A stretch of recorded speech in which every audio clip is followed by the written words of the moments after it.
गोदातीरी ज्ञान पर्वणी घेऊन उत्सव आला, गोदातीरी ज्ञान पर्वणी घेऊन उत्सव आला. वसंत व्याख्यानमाला ही वसंत व्याख्यानमाला, वसंत व्याख्यानमाला आली वसंत व्याख्यानमाला. मुहूर्त मेढ गोरानडे न्यायमूर्तींनी रोवली, जोड त्याला वझेराव साहेबांची मग लाभली. कुसुमांच्या या गावामध्ये, कुसुमांच्या या गावामध्ये ज्ञान यज्ञ पेटला, कुसुमांच्या या गावामध्ये ज्ञान यज्ञ पेटला. वसंत व्याख्यानमाला ही वसंत व्याख्यानमाला, वसंत व्याख्यानमाला आली वसंत व्याख्यानमाला. पुष्प गुंफिले सुंदर पहिले वाचस्पती भिडेनी, ज्ञान कुंभ तो प्राशन केला पुण्यवान लोकांनी. परंपरेला जगद्गुरूंचा, परंपरेला जगद्गुरूंचा आशीर्वाद लाभला, परंपरेला जगद्गुरूंचा आशीर्वाद लाभला. वसंत व्याख्यानमाला ही वसंत व्याख्यानमाला, वसंत व्याख्यानमाला आली वसंत व्याख्यानमाला.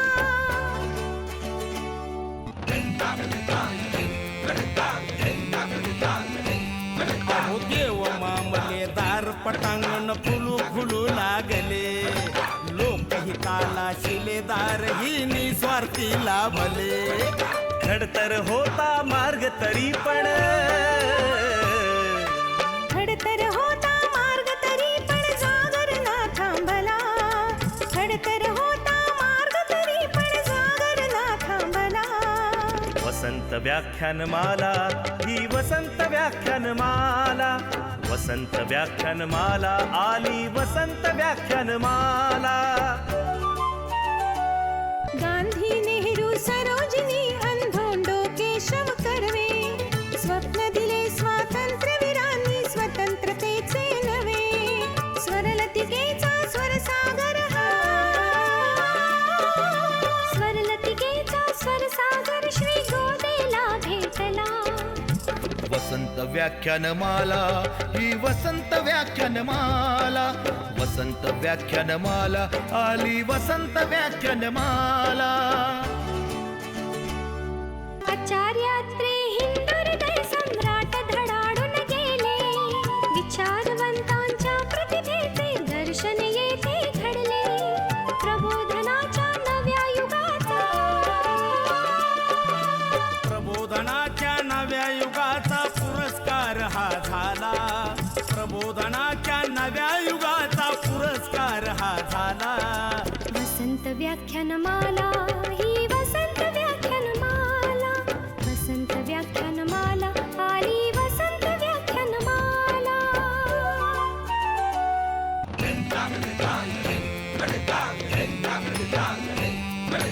वैभवशाली परंपरेला जतन करूया सारे, ज्ञानामृत हे घेण्यासाठी गोदा काठी या रे.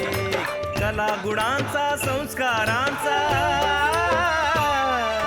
कला गुणांचा संस्कारांचा मंगलमय सोहळा, कला गुणांचा संस्कारांचा मंगलमय सोहळा. वसंत व्याख्यानमाला ही वसंत व्याख्यानमाला, वसंत व्याख्यानमाला आली वसंत व्याख्यानमाला.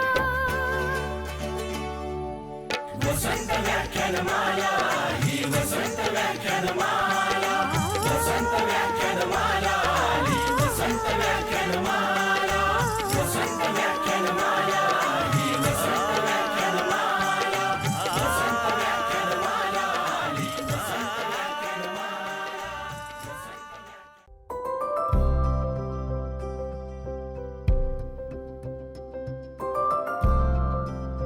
आपल्या नाशिकमधलं एक नाव साता समुद्रापार शांतपणे जगातील सर्वात कठीण बाजारपेठांमध्ये आपली दमदार ओळख निर्माण करत आहे. सह्याद्री फार्म्स. हे यश मिळवले आहे ते कुणा एका धनाढ्य व्यावसायिकाने नव्हे, तर एकत्र आलेल्या हजारो छोट्या छोट्या शेतकऱ्यांनी. बाहेर देशामध्ये माल जाऊ शकतो माझा, हे कधी म्हणजे माझ्या वडिलांना पण वाटलं नाही, माझ्या आईला पण वाटलं नाही. पैशांची पण खात्री आली आणि एकदम आम्ही निर्धास्त झालो. सह्याद्री म्हणजे सगळ्या शेतकऱ्यांना एक सोनं देऊ राहील. हे घडू शकलं कारण एका छोट्या शेतकऱ्याने पूर्वापार चालत आलेल्या शेतीकडे बघण्याचा आपला दृष्टिकोन पूर्णपणे बदलला. विलास विष्णू शिंदे यांनी शेतीतलं एक महत्त्वाचं मर्म जाणलं. शेतीत समस्या अनेक असतात, परंतु शेतीतील सर्वात मोठी समस्या म्हणजे विखुरलेले एकएकटे शेतकरी. शेतीतल्या समस्या सोडवायच्या असतील तर शेतकऱ्यांनी एकत्र आलंच पाहिजे, हे जाणून विलासजींनी छोट्या छोट्या शेतकऱ्यांना गटाच्या रूपात एकत्र आणण्यासाठी प्रयत्न सुरू केले. प्रश्न जो आहे तो आपला आहे आणि ते प्रश्न सोडवण्यासाठी आपल्यालाच आपली ताकद तयार करावी लागेल. प्रश्न मोठा आहे तर तेवढी मोठी ताकद तयार करावी लागेल, हेच त्याचं उत्तर आहे. साल 2011 मध्ये एका अशक्य वाटणाऱ्या स्वप्नाचा पाया रचला गेला. जन्माला आली सह्याद्री. शेतकऱ्यांची, शेतकऱ्यांसाठी, शेतकऱ्यांनी उभी केलेली एक फार्मर प्रोड्युसर कंपनी. छोट्या शेतकऱ्यांच्या या कंपनीने अगदी सुरुवातीलाच जगाच्या द्राक्ष बाजारपेठेत साऊथ आफ्रिका, चिली, पेरू यांसारख्या देशातील मोठमोठ्या शेतकऱ्यांच्या असलेल्या मक्तेदारीला थेट आव्हान दिलं. सर्व शेतकरी त्या बाजाराची जी काही तिथली संधी आहेत ती योग्य पद्धतीने घेत आहे. का जर साऊथ आफ्रिकेतल्या शेतकऱ्याला जमतंय, चिलीतल्या शेतकऱ्याला जमतंय, तर आपल्याला जमायलाच हवं. आपली जी काही दुखणी आहेत ती आपण ग्राहकाला सांगून काही चालणार नाही. संधी मिळवावं लागेल तर ती तुम्हाला गुणवत्तेच्या आधारेच मिळवावं लागेल. आपल्याला थोडी व्यवस्था काही बदलावं लागेल. या दिशेने अगदी व्यावसायिक पद्धतीने तंत्रशुद्ध काम करत मग छोट्या छोट्या भारतीय शेतकऱ्यांनी एखादा हिरा घडवावा तसे जागतिक दर्जाचे द्राक्ष घडवले आणि द्राक्षाची जागतिक बाजारपेठ हलवून सोडली.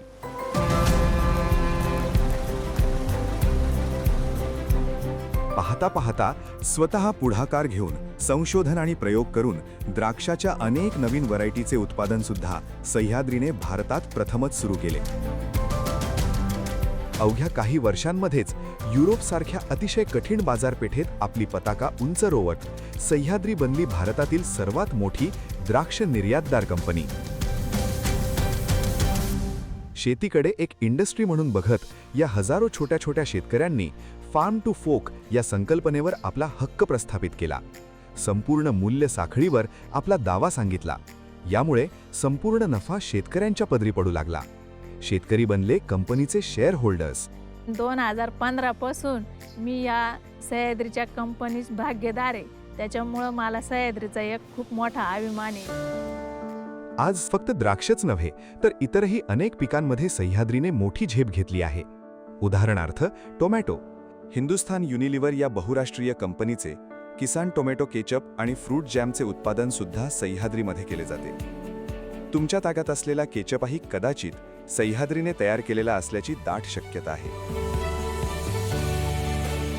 सोबतच संत्र्यासारख्या निंबूवर्गीय फळांचं प्रोसेसिंग प्लांट आणि काजू प्रक्रिया प्रकल्प सुद्धा सह्याद्रीने सुरू केला आहे. यासोबतच ग्राहकांसाठी आनंदाची बातमी म्हणजे ज्यूस फॉर्म आणि किचन कल्चर हे नवीन प्रकल्प देखील सह्याद्रीने सुरू केले आहेत. तुम्ही कुठल्याही पिकाचं नाव घ्या, सह्याद्रीने त्यामध्ये आपले दमदार पाऊल ठेवले आहे. तब्बल 30,000 शेतकरी, 61 सभासद शेतकरी उत्पादक कंपन्या आणि 50,000 एकर क्षेत्रावर विविध पिकांचे उत्पादन घेत आज सह्याद्री बनली आहे भारतातील सर्वात मोठी फार्मर प्रोड्युसर कंपनी. शेतकऱ्यांसाठी वेदर स्टेशन्स, अत्याधुनिक testing labs, tissue culture labs, उत्पादन, काढणी, हाताळणी, मार्केटिंग, तंत्रज्ञान, भांडवल प्रत्येक क्षेत्रात जागतिक दर्जाचे उत्तम काम करत सह्याद्री आज पोहोचली आहे जगभरातल्या तब्बल 46 देशांमध्ये. अनेक वर्ष आपण ऐकत आलो, शेतकऱ्यांना पिकवता येतं पण विकता येत नाही. पण सह्याद्रीने दाखवून दिलं की जेव्हा शेतकरी एकत्र येतात तेव्हा ते माल पिकवू शकतात आणि विकू सुद्धा शकतात. साल 2025-26 मध्ये सह्याद्रीची वार्षिक उलाढाल आहे तब्बल 2,600 कोटींची. एकतेतून शेतकऱ्यांची समृद्धी, नव्या वाणांमधून बदलत्या हवामानाशी लढाई, ग्राहकांसाठी सेफ्टी, अफोर्डेबिलिटी आणि क्वालिटी याला सर्वोच्च प्राधान्य, आणि हे करताना पर्यावरण संदर्भात कुठलीही तडजोड न करणे, या आपल्या तत्वांशी सह्याद्री सदैव प्रामाणिक राहिली आहे. फक्त व्यवसायच नव्हे तर आपले सामाजिक भानही सह्याद्रीने मनापासून जपले आहे. शेतकऱ्यांसाठी फार्मर फॅसिलिटी सेंटर, टाटा स्ट्राईव्हच्या सहकार्याने उभारलेले ग्रामीण भागातील युवकांसाठी स्किल डेव्हलपमेंट सेंटर, शेतकरी उत्पादक कंपन्यांसाठी तसेच शेती व्यवसायातील स्टार्टअपसाठी इन्क्युबेशन सेंटर, हे सर्व सह्याद्री चालवत आहे. तब्बल 6,000 लोकांना सह्याद्रीच्या माध्यमातून रोजगाराची संधी उपलब्ध झाली आहे. आम्हाला खूप आनंद आहे. नाही तर आम्हाला जॉबसाठी पुन्हा मुंबई इकडे तिकडे आज जाण्याची गरज नाही. घराच्या जवळच्या जवळ आम्हाला रोजगार उपलब्ध झालेला आहे. लोकसहभागातून सर्वांगीण ग्रामीण विकासासाठी सह्याद्री झटत आहे. छोटे शेतकरी जर एकत्र आले तर ते एक मोठी झेप घेऊन आकाश काबीज करू शकतात, हे सह्याद्रीने सिद्ध करून दाखवलं आहे.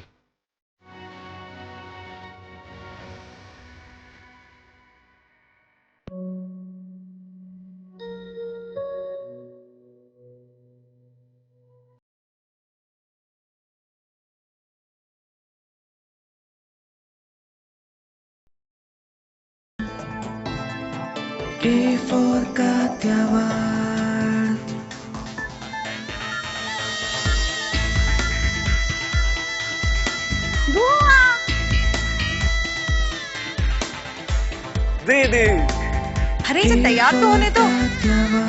जल्दी जल्दी करो भाई, बारात आने का टाइम हो रहा है.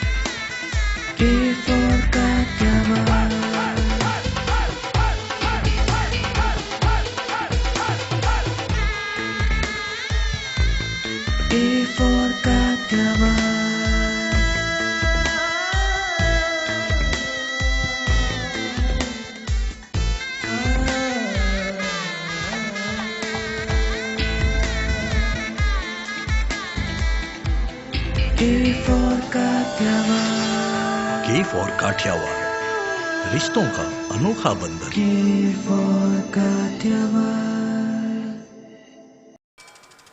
वसन व्याख्यानमालेचं 103व्या वर्षातलं आजचं 21वं पुष्प.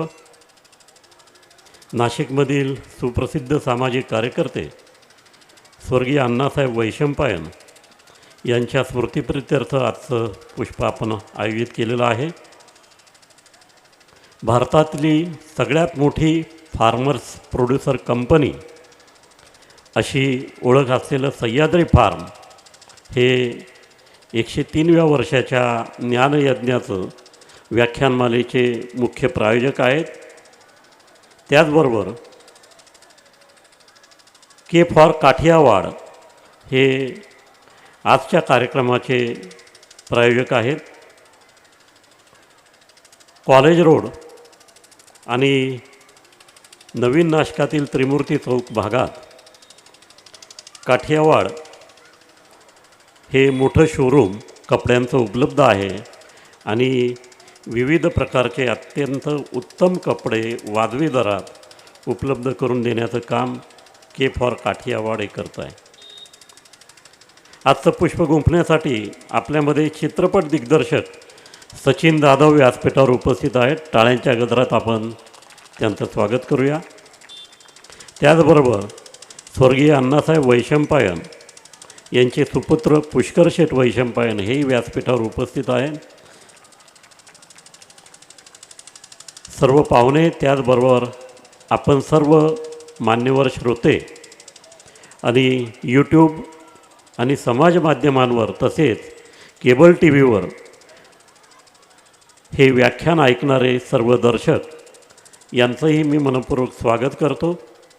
प्रारंभी आपण स्वर्गीय अण्णासाहेब वैशंपायन यांच्या जीवनावरील चित्रफित पाहूया आणि त्यानंतर सचिन जाधव हे अण्णासाहेब वैशंपायन यांच्या प्रतिमेला पुष्पहार अर्पण करतील. स्वर्गीय अण्णासाहेब वैशंपायन स्वदेश, स्वातंत्र्य, विकास आणि समाजहिताचा आयुष्यभर विचार करणारे काशीनाथ पुरुषोत्तम उर्फ अण्णासाहेब वैशंपायन हे सराफीचा व्यवसाय असलेल्या संपन्न कुटुंबात जन्मले. शालेय शिक्षण नाशिकला पूर्ण झाल्यावर त्यांनी मुंबईच्या डॉवर्स कॉलेजमधून व्यापार आणि उद्योग व्यवस्थापनाचा अभ्यासक्रम पूर्ण केला. स्वातंत्र्यपूर्व काळातील देशातील वातावरण अस्वस्थ करणारे होते. सभाबंदीचा आदेश झुगारून त्यांनी सभा घेतली. त्यासाठी त्यांनी कारावासही भोगला. गांधीजींच्या विचारांची छाप त्यांच्या मनात खोलवर रुजलेली असल्यामुळे ते स्वतः सूत कातायचे आणि खादीचे कपडेच वापरायचे. स्वातंत्र्यप्राप्तीनंतर ते काँग्रेसच्या विचारसरणीशी बांधील राहिले आणि त्यांनी विकास कार्याचा ध्यास घेतला. शहर आणि जिल्ह्याच्या दृष्टीने अर्थ, शिक्षण, उद्योग, समाज सुधारणा या क्षेत्रात त्यांनी बहुमोल कामगिरी केली. नाशिक जिल्हा मध्यवर्ती सहकारी बँक आणि नामको बँक स्थापण्यात त्यांचे पायाभूत प्रयत्न होते. नाशिकला औद्योगिक वसाहत व्हावी म्हणून त्यांनी गायरान ट्रस्टची विशाल जागा मिळवून दिली. सन 1991 महात्मा नगर येथे त्यांनी शाळा सुरू केली. घरकुलांचा प्रश्न सोडवण्यासाठी नाशिक हाऊसिंग प्रकल्पासाठी त्यांनी प्रयत्न केले. आपल्या मित्रपरिवारात बुद्धीची पेढी म्हणून ते ओळखले जात. जपानी भात शेतीचा त्यांनी पुरस्कार केला. स्वर्गीय अण्णासाहेब वैशंपायन यांना नाशिक वसंत व्याख्यानमालेतर्फे विनम्रपूर्वक अभिवादन.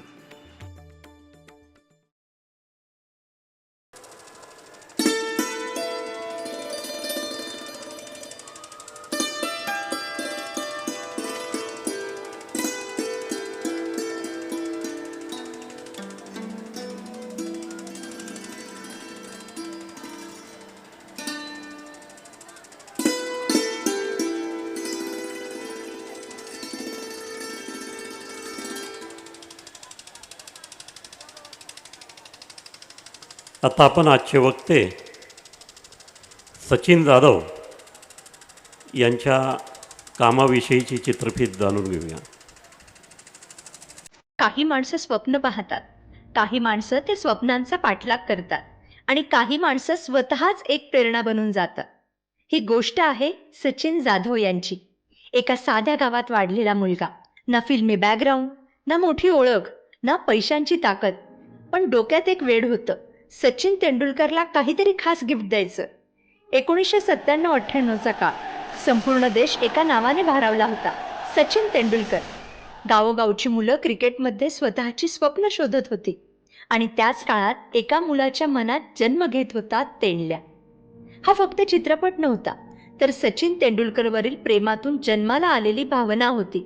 2012 सचिन जाधव यांनी ठरवलं, तेंडल्या बनवायचाच. अनुभव नव्हता, पैसा नव्हता, पाठीशी मोठं नावही नव्हतं, पण होती एक गोष्ट, स्वप्नांवरची प्रचंड श्रद्धा. घरावर कर्ज काढलं, मित्रांकडून पैसे उसणे घेतले, लोकांचे बोलणेही ऐकले, पण स्वप्न सोडलं नाही. एक छोटी टीम तयार झाली आणि सुरू झाला संघर्षाचा प्रवास. दिवस शूटिंगचे आणि रात्री चिंतेच्या. कधी पैशांची अडचण, कधी तांत्रिक समस्या, कधी लोकांचा अविश्वास, पण जिद्द मात्र कायम होती. अखेर चित्रपट पूर्ण झाला, पण त्याच वेळी जग थांबले. कोरोना आला, सिनेमागृह बंद झाले, पण कर्जांवरील हप्ते मात्र थांबले नाहीत. खरं तर अनेक स्वप्न तिथेच संपली असती, पण सचिन जाधव हार मानणाऱ्यांपैकी नव्हते. ते पुन्हा उभे राहिले. त्यांनी शेती केली, भाजी विकली, इतरांच्या शेतात मजुरीही केली, फवारणीची कामं केली, स्टॉल लावले, कारण त्यांना माहीत होतं, स्वप्न पूर्ण करण्यासाठी संघर्षाची किंमत मोजावीच लागते. आणि मग वर्षानुवर्षांच्या संघर्षानंतर तो दिवस उजाडला. तेंडल्या प्रदर्शित झाला. चित्रपटाला 1 राष्ट्रीय पुरस्कार मिळाला आणि महाराष्ट्र शासनाचे तब्बल 5 राज्य पुरस्कार मिळाले. पण त्याहून मोठा पुरस्कार होता लोकांच्या डोळ्यात दिसलेलं प्रेम. पण संघर्ष अजूनही संपलाच नव्हता. मराठी चित्रपटाला थिएटर मिळणं कठीण होतं आणि तेंडल्याही त्या वास्तवात अडकला.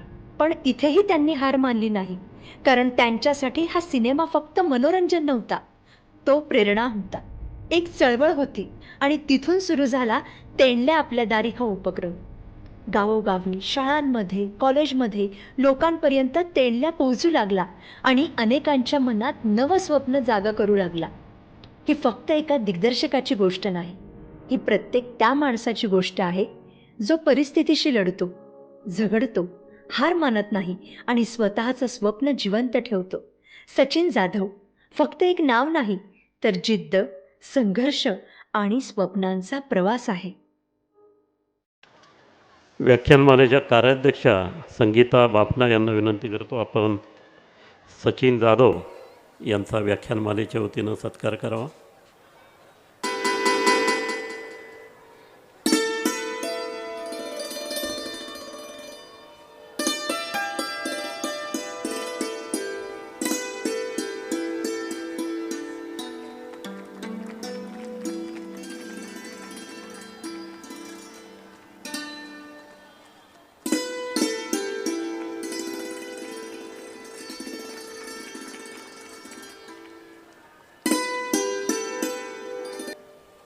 चिटणीस हेमंत देवरे यांना विनंती करतो.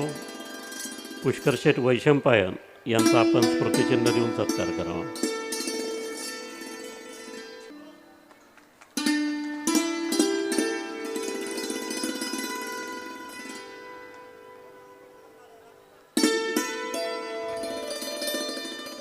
व्याख्यानमालेच्या वतीनं दररोज वेगवेगळ्या चित्रांचं प्रदर्शन आपण आयोजित केलेलं आहे. आज नाशिक कला निकेतन चित्रकला महाविद्यालयाच्या विद्यार्थ्यांची चित्रांची रांगोळी माळ या ठिकाणी गुंफलेली आहे, काढलेली आहे. वर्ग शिक्षिका भाविका डांगे यांचं मार्गदर्शन या विद्यार्थ्यांना लाभलेलं आहे. जवळजवळ 26 विद्यार्थ्यांची चित्र या ठिकाणी लावण्यात आली आहे. आपण सर्व श्रोत्यांनी ही चित्र जरूर बघावीत आणि या मुलांना प्रोत्साहन द्यावं. मी सर्व विद्यार्थ्यांना विनंती करतो, आपण या ठिकाणी स्मृतिचिन्ह स्वीकारण्यासाठी व्यासपीठावर यावं. आणि सचिन जाधव यांना विनंती करतो, आपण हे स्मृतिचिन्ह या विद्यार्थ्यांना प्रदान करावं.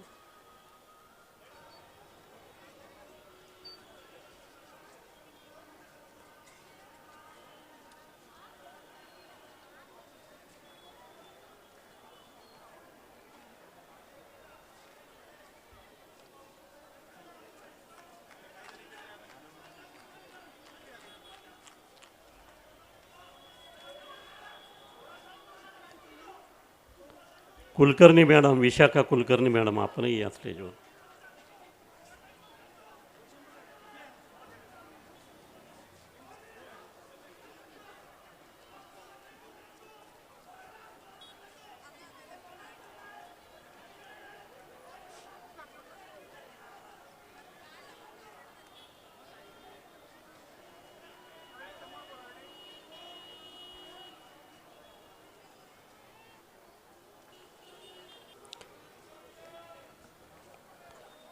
मित्रांनो, व्याख्यानमालेच्या दुसऱ्या सत्रामध्ये आज सूरज बारी प्रस्तुत भावस्पर्श हा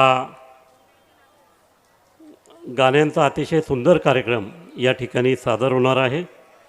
उद्या 22 मे राष्ट्रसंत गाडगेबाबा यांच्या जन्मशताब्दी वर्षानिमित्त आपण हरिभक्त पारंगत सचिन महाराज पवार पुणे यांचं व्याख्यान आयोजित केलेलं आहे.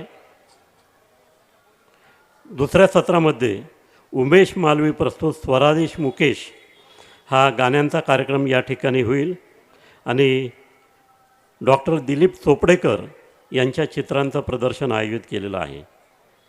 23 मे रोजी कृत्रिम बुद्धिमत्ता तज्ज्ञ भूषण गरवारे राहणार पुणे यांचं व्याख्यान आहे. कृत्रिम बुद्धिमत्ता अर्थात आर्टिफिशियल इंटेलिजन्स आणि मी संघर्ष की सहजीवन हा त्यांच्या व्याख्यानाचा विषय आहे. दुसऱ्या सत्रामध्ये मेघा विश्वास प्रस्तुत मायबोली साजेरी मराठी कॅनव्हास हा कार्यक्रम या ठिकाणी होईल. मराठी भाषेचे विविध प्रकार, वेगवेगळ्या टप्प्यांवर बोलली जाणारी वेगवेगळी भाषा आणि त्यातलं सौंदर्य यावर अतिशय सुंदर असा कार्यक्रम मेघा विश्वास यांनी बसवलेला आहे. रविवारी 24 मे रोजी सिंहस्थ कुंभमेळ्यावर परिसंवाद आपण आयोजित केलेला आहे. 31 मे रोजी झी उत्सव नात्यांचा हा ग्रँड फिनाले कार्यक्रम या ठिकाणी होईल.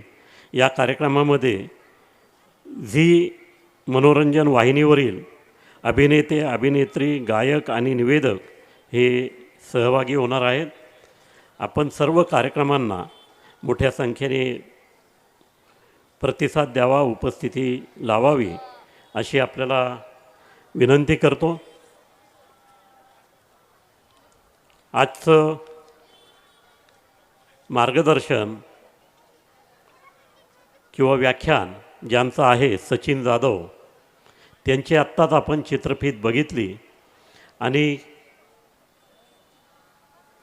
एक आयुष्यामध्ये सन्मानाचं स्थान प्राप्त करण्यासाठी जर आपण सातत्य ठेवलं, कठीण प्रसंग आले तरी त्याला तोंड देण्याची तयारी ठेवली, तर निश्चितपणे आयुष्यामध्ये आपण यशस्वी होतो. हे सचिन जाधव यांच्या वाटचालीवरून आपल्याला दिसून येतं. सह्याद्री फार्म ही भारतातली सगळ्यात मोठी फार्मर्स प्रोड्युसर्स कंपनी उभे करणारे विलास शिंदे हे देखील प्रारंभी खूप अडचणीत सापडलेले होते.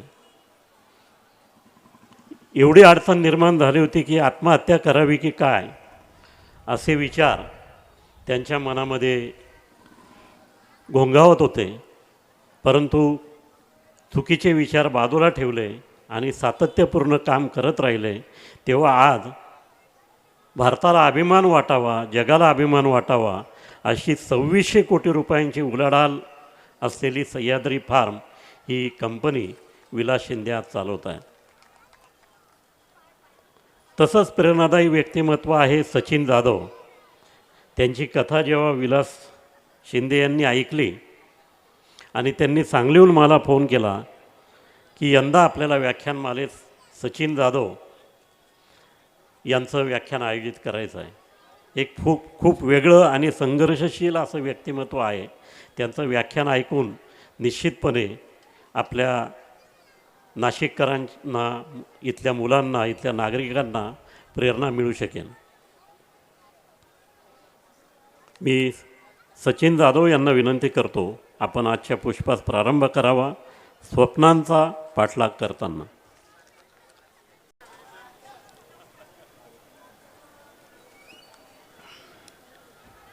सर्वांना नमस्कार.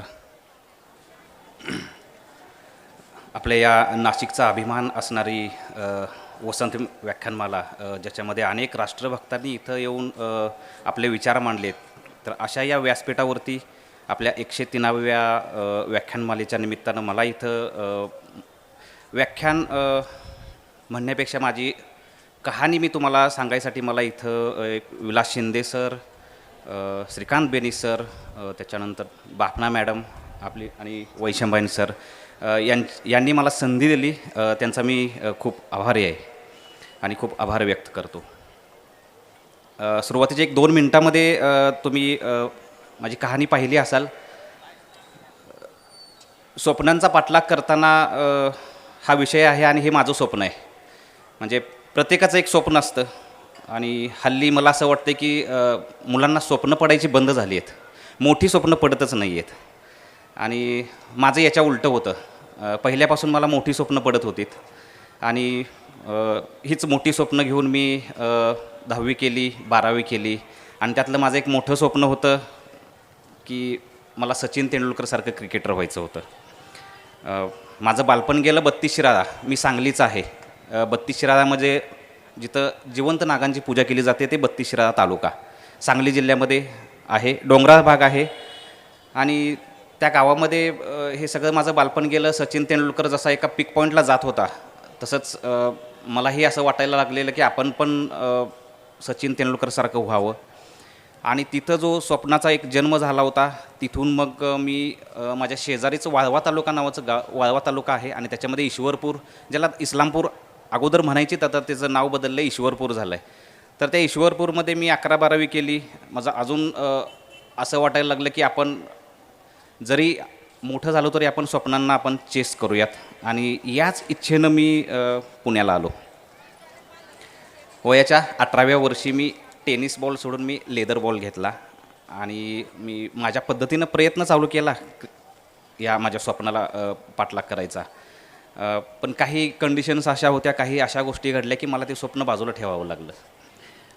माझ्या आयुष्यातलं हे ज्या पद्धतीनं एखादं प्रियकर आणि प्रेयसीचं ब्रेकअप होतं, अशा पद्धतीचं ब्रेकअप ॲक्च्युली ज्यावेळेला मी क्रिकेट गोष्ट सोडली त्यावेळेला ते तेवढ्या प्रचंड ह्यानं माझ्या मनाला लागलं आणि तो क्षण माझ्यासाठी टर्निंग पॉईंट होता. आणि मी त्याच वेळेला एक ठरवलं की आयुष्यामध्ये हे एकच स्वप्न असेल की जे आपण माघार घेतो आहे. इथून पुढचं कुठल्याही स्वप्नाला आपण माघार घ्यायची नाही असं ठरवलं आणि मी स्पर्धा परीक्षेचा अभ्यास करायला लागलो. खरं तर मी माझे वडील शिक्षक आणि तुम्हालाही माहीत आहे शिक्षकांच्या घरी काय मेंटॅलिटी असते. मी 4थीला स्कॉलरशिपला आलेलो, 7वीला स्कॉलरशिपला आलेलो, 8वी 9वीला MTS NTSमध्ये आलेलो. तर अर्थातच घरच्यांचं म्हणणं होतं की लाल दिव्याची गाडी घरी यावी, स्पर्धा परीक्षा. आमच्या शिराळा तालुक्यामध्ये विश्वास नांगरे पाटील साहेब आहेत, म्हणजे त्यांच्याकडे बघून अख्खी आमची पिढी मोठी झालेली. तर घरातली याची वाट बघत होती की मी एखादा लाल दिवा घेऊन घरी यावं. आणि मग मी स्पर्धा परीक्षेचा अभ्यास चालू केला.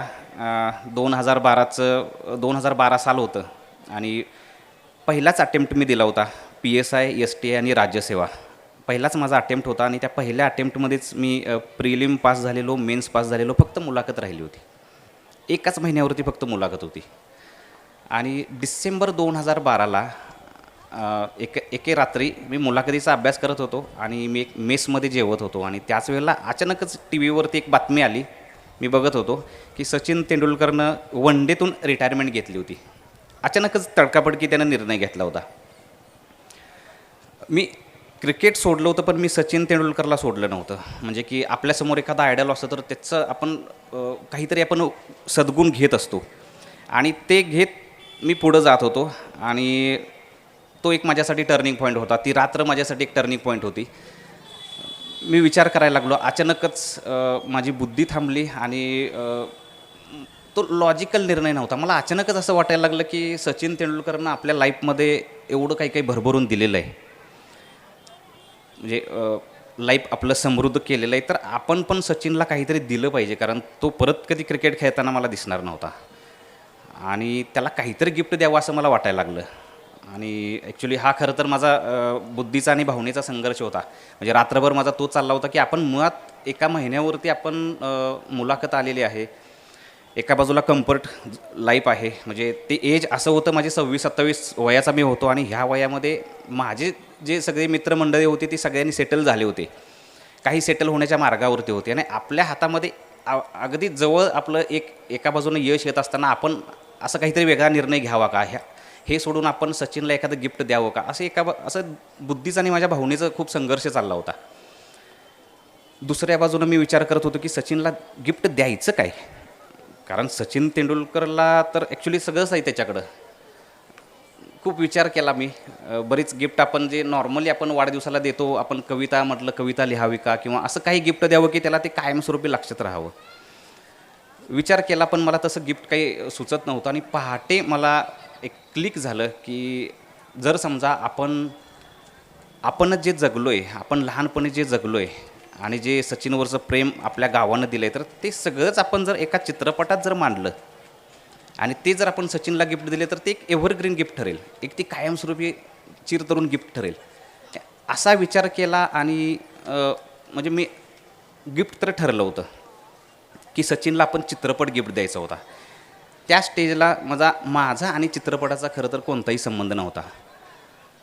तर एका बाजूनं मन म्हणत होतं की तू कम्फर्ट झोन आहे, तू बुद्धी म्हणत होती की एवढं सगळं तुझं कम्फर्ट झोनमधलं लाईफ आहे, तू सेटलमेंटच्या तू जवळ आहेस आणि हे सगळं सोडून तू असं चित्रपटसारख्या क्षेत्रामध्ये जाणं बरोबर नाही आहे. तर ॲक्च्युली हा माझा भावनेचा निर्णय होता आणि मी आजही असं करतो की ज्या वेळेला बुद्धी आणि भावनेचा माझा संघर्ष होतो त्यावेळेला मी भावनेचं ऐकतो, कारण भावनेचं ऐकणं म्हणजे जगणं असतं. म्हणजे मला परत असं वाटू नये की आपण लाईफमध्ये जगायचं काहीतरी राहिलो आहे. आणि हेच माझं एक त्याच्या पाठीमागचं ढोबळमानानं माझं लॉजिक होतं. आणि मी त्या पहाटे एक निर्णय घेतला की आपण स्पर्धा परीक्षा बंद करायचा आणि चित्रपटाचं काम चालू करायचं. त्यावेळेला चित्रपटाचा आणि माझा काडी मात्र संबंध नव्हता. माझ्या रूममध्ये माझे 3 जणं माझ्यासोबत स्पर्धा परीक्षेचा अभ्यास करत होते. त्यातले 2 जणं माझ्यासोबत मेन्सला होते, मुलाखतीला होते. दुसऱ्या दिवशी दिवस उजाडला आणि मी खरं तर पहिल्यापासून मला एक बोल्ड निर्णय घ्यायला खूप आवडतात. मोठी स्वप्न असली की आपल्याला जेवढी मोठी स्वप्न असतात तेवढे मोठे बोल्ड निर्णय घ्यावे लागतात. आणि हे माझं ऑब्झर्वेशन, म्हणजे मी काही खूप जे मोठी होऊन गेली, जी थोर होऊन गेली, त्यांची मी काही पुस्तकं वाचली होती आणि त्या पुस्तकातून मला एवढं समजलं होतं की मोठं स्वप्न बघायचं असेल तर मोठी रिस्क घ्यावी लागते, मोठे निर्णय घ्यावे लागतात. आणि तोच एक माझा आधार घेऊन मी मग ठरवलं आपण चित्रपट बनवायचा. दुसऱ्या दिवशी हा निर्णय मी माझ्या मित्रांना सांगितला. अर्थातच मित्रांना सगळा शॉक बसणार होता. म्हणजे फक्त शॉकच बसला नाही तर मित्रांनी खूप सारे मला शिव्या दिल्या की बाबा तू एवढं सगळं करतोय आणि तू हे सोडून तू त्याच्या का पाठीमागं लागतोयस. चित्रपटसृष्टी ॲक्च्युली अगोदरच बदनाम झालेली जुगार आहे कंप्लीट. तो त्यावेळी होता ना, आजही जुगार आहे. तर अशा अंधारामध्ये आपण बाण मारून काय उपयोग, घरच्यांना काय सांगणार, असे बरेच प्रश्न त्याच्यामध्ये होते. पण मी निर्णय घेतला होता आणि माझा तो ठाम निर्णय होता की ह्यावेळेचं स्वप्न जे आपण धरलं आहे तर त्या स्वप्नातून माघार घ्यायची नाही. आणि त्यानंतर मग मी मित्र सांगून थकले. यावेळेला मी घरच्यांना मात्र सांगितलं नाही. मी एवढंच सांगितलं की मी स्पर्धा परीक्षेचा फक्त अभ्यास करतो आहे आणि मी चित्रपटाचं काम चालू केलं. मला पहिल्यापासून थोडी विज्ञान लेखनाची आवड आहे, त्याच्यामुळं लेखनच एवढी माझी एक तेवढंच थोडंसं माझं भांडवल होतं. आणि सोबत दृढ निश्चय हा एकमेव माझं भांडवल होतं. आणि त्याच्यानंतर लिखाणाला मी सुरुवात केली. एका महिन्यावरती मुलाखत होती. मुलाखत झाली. मी घरच्यांना थोडंसं खोटं बोललो की मी मुलाखत दिली आहे आणि माझं सिलेक्शन झालेलं नाही आहे. कारण मला हे माहीत होतं की आपण जर चुकून सिलेक्ट झालो तर आपल्याला तिथून बाहेर पडणं खूप अवघड आहे. त्याच्यानंतर मग मी चित्रपटाचं लिखाणाला सुरुवात केली. थोडंफार मी चित्रपटाबद्दल वाचलं. मी पुण्यामध्ये होतो, NFIमध्ये गेलो, काही पुस्तकं वाचली. मला एवढंच समजलं त्याच्यामधून की चित्रपट बनवायला साधारणतः 1 ते 2 वर्ष लागतात.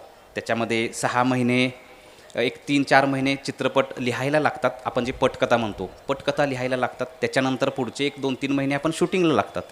आणि शूटिंग झाल्यानंतर 4 ते 5 महिने पोस्ट प्रोडक्शन आपण जे म्हणतो की एडिटिंग म्हणतो, साऊंड म्हणतो, म्युझिक टाकायचं म्हणतो. आणि एवढी सिंपल प्रोसेस असं त्यावेळेला माझ्या बुद्धीने तर तो निर्णय घेतला आणि म्हटलं की 2012 साली सचिन वन डेमधून रिटायर होतो आहे, तर बरोबर 2 वर्षानंतर तो कसोटीतून रिटायर होईल. म्हणजे तो कायमस्वरूपीच तो रिटायर होईल 2014 साली. आणि आपण त्यावेळेला त्याला ते गिफ्ट द्यावं असं मी ते डेडलाईन पण आखली आणि त्यानुसार मी काम चालू केलं, लिखाण चालू केलं. लिखाणामध्ये अर्थातच मला कथा कशी लिहायची माहीत होती. मी जे जगलेलो तेच मला त्याच्यामध्ये मांडायचं होतं. त्यामुळे कथा मला माहीत होती. फक्त कथेचं पटकथामध्ये कसं रूपांतर करायचं याची मला थोडंसं अडचण येत होती. मी पहिला ड्राफ्ट लिहिला, मी दुसरा ड्राफ्ट लिहिला. आणि खरं तर त्यावेळेचा माझा संघर्ष हा लिखाणाचा नव्हता. म्हणजे तो कोणीतरी वाचावं आणि मला ते सांगावं की हे नेमकं झालं आहे काय, खरंच त्याच्यातून चित्रपट बनणार आहे का, असे प्रश्नाचं मला कोणीतरी उत्तर देणारं पाहिजे होतं. आणि आम्ही खूप शोधलं पण वाचकांचीच दुर्मिळता होती त्याच्यामध्ये.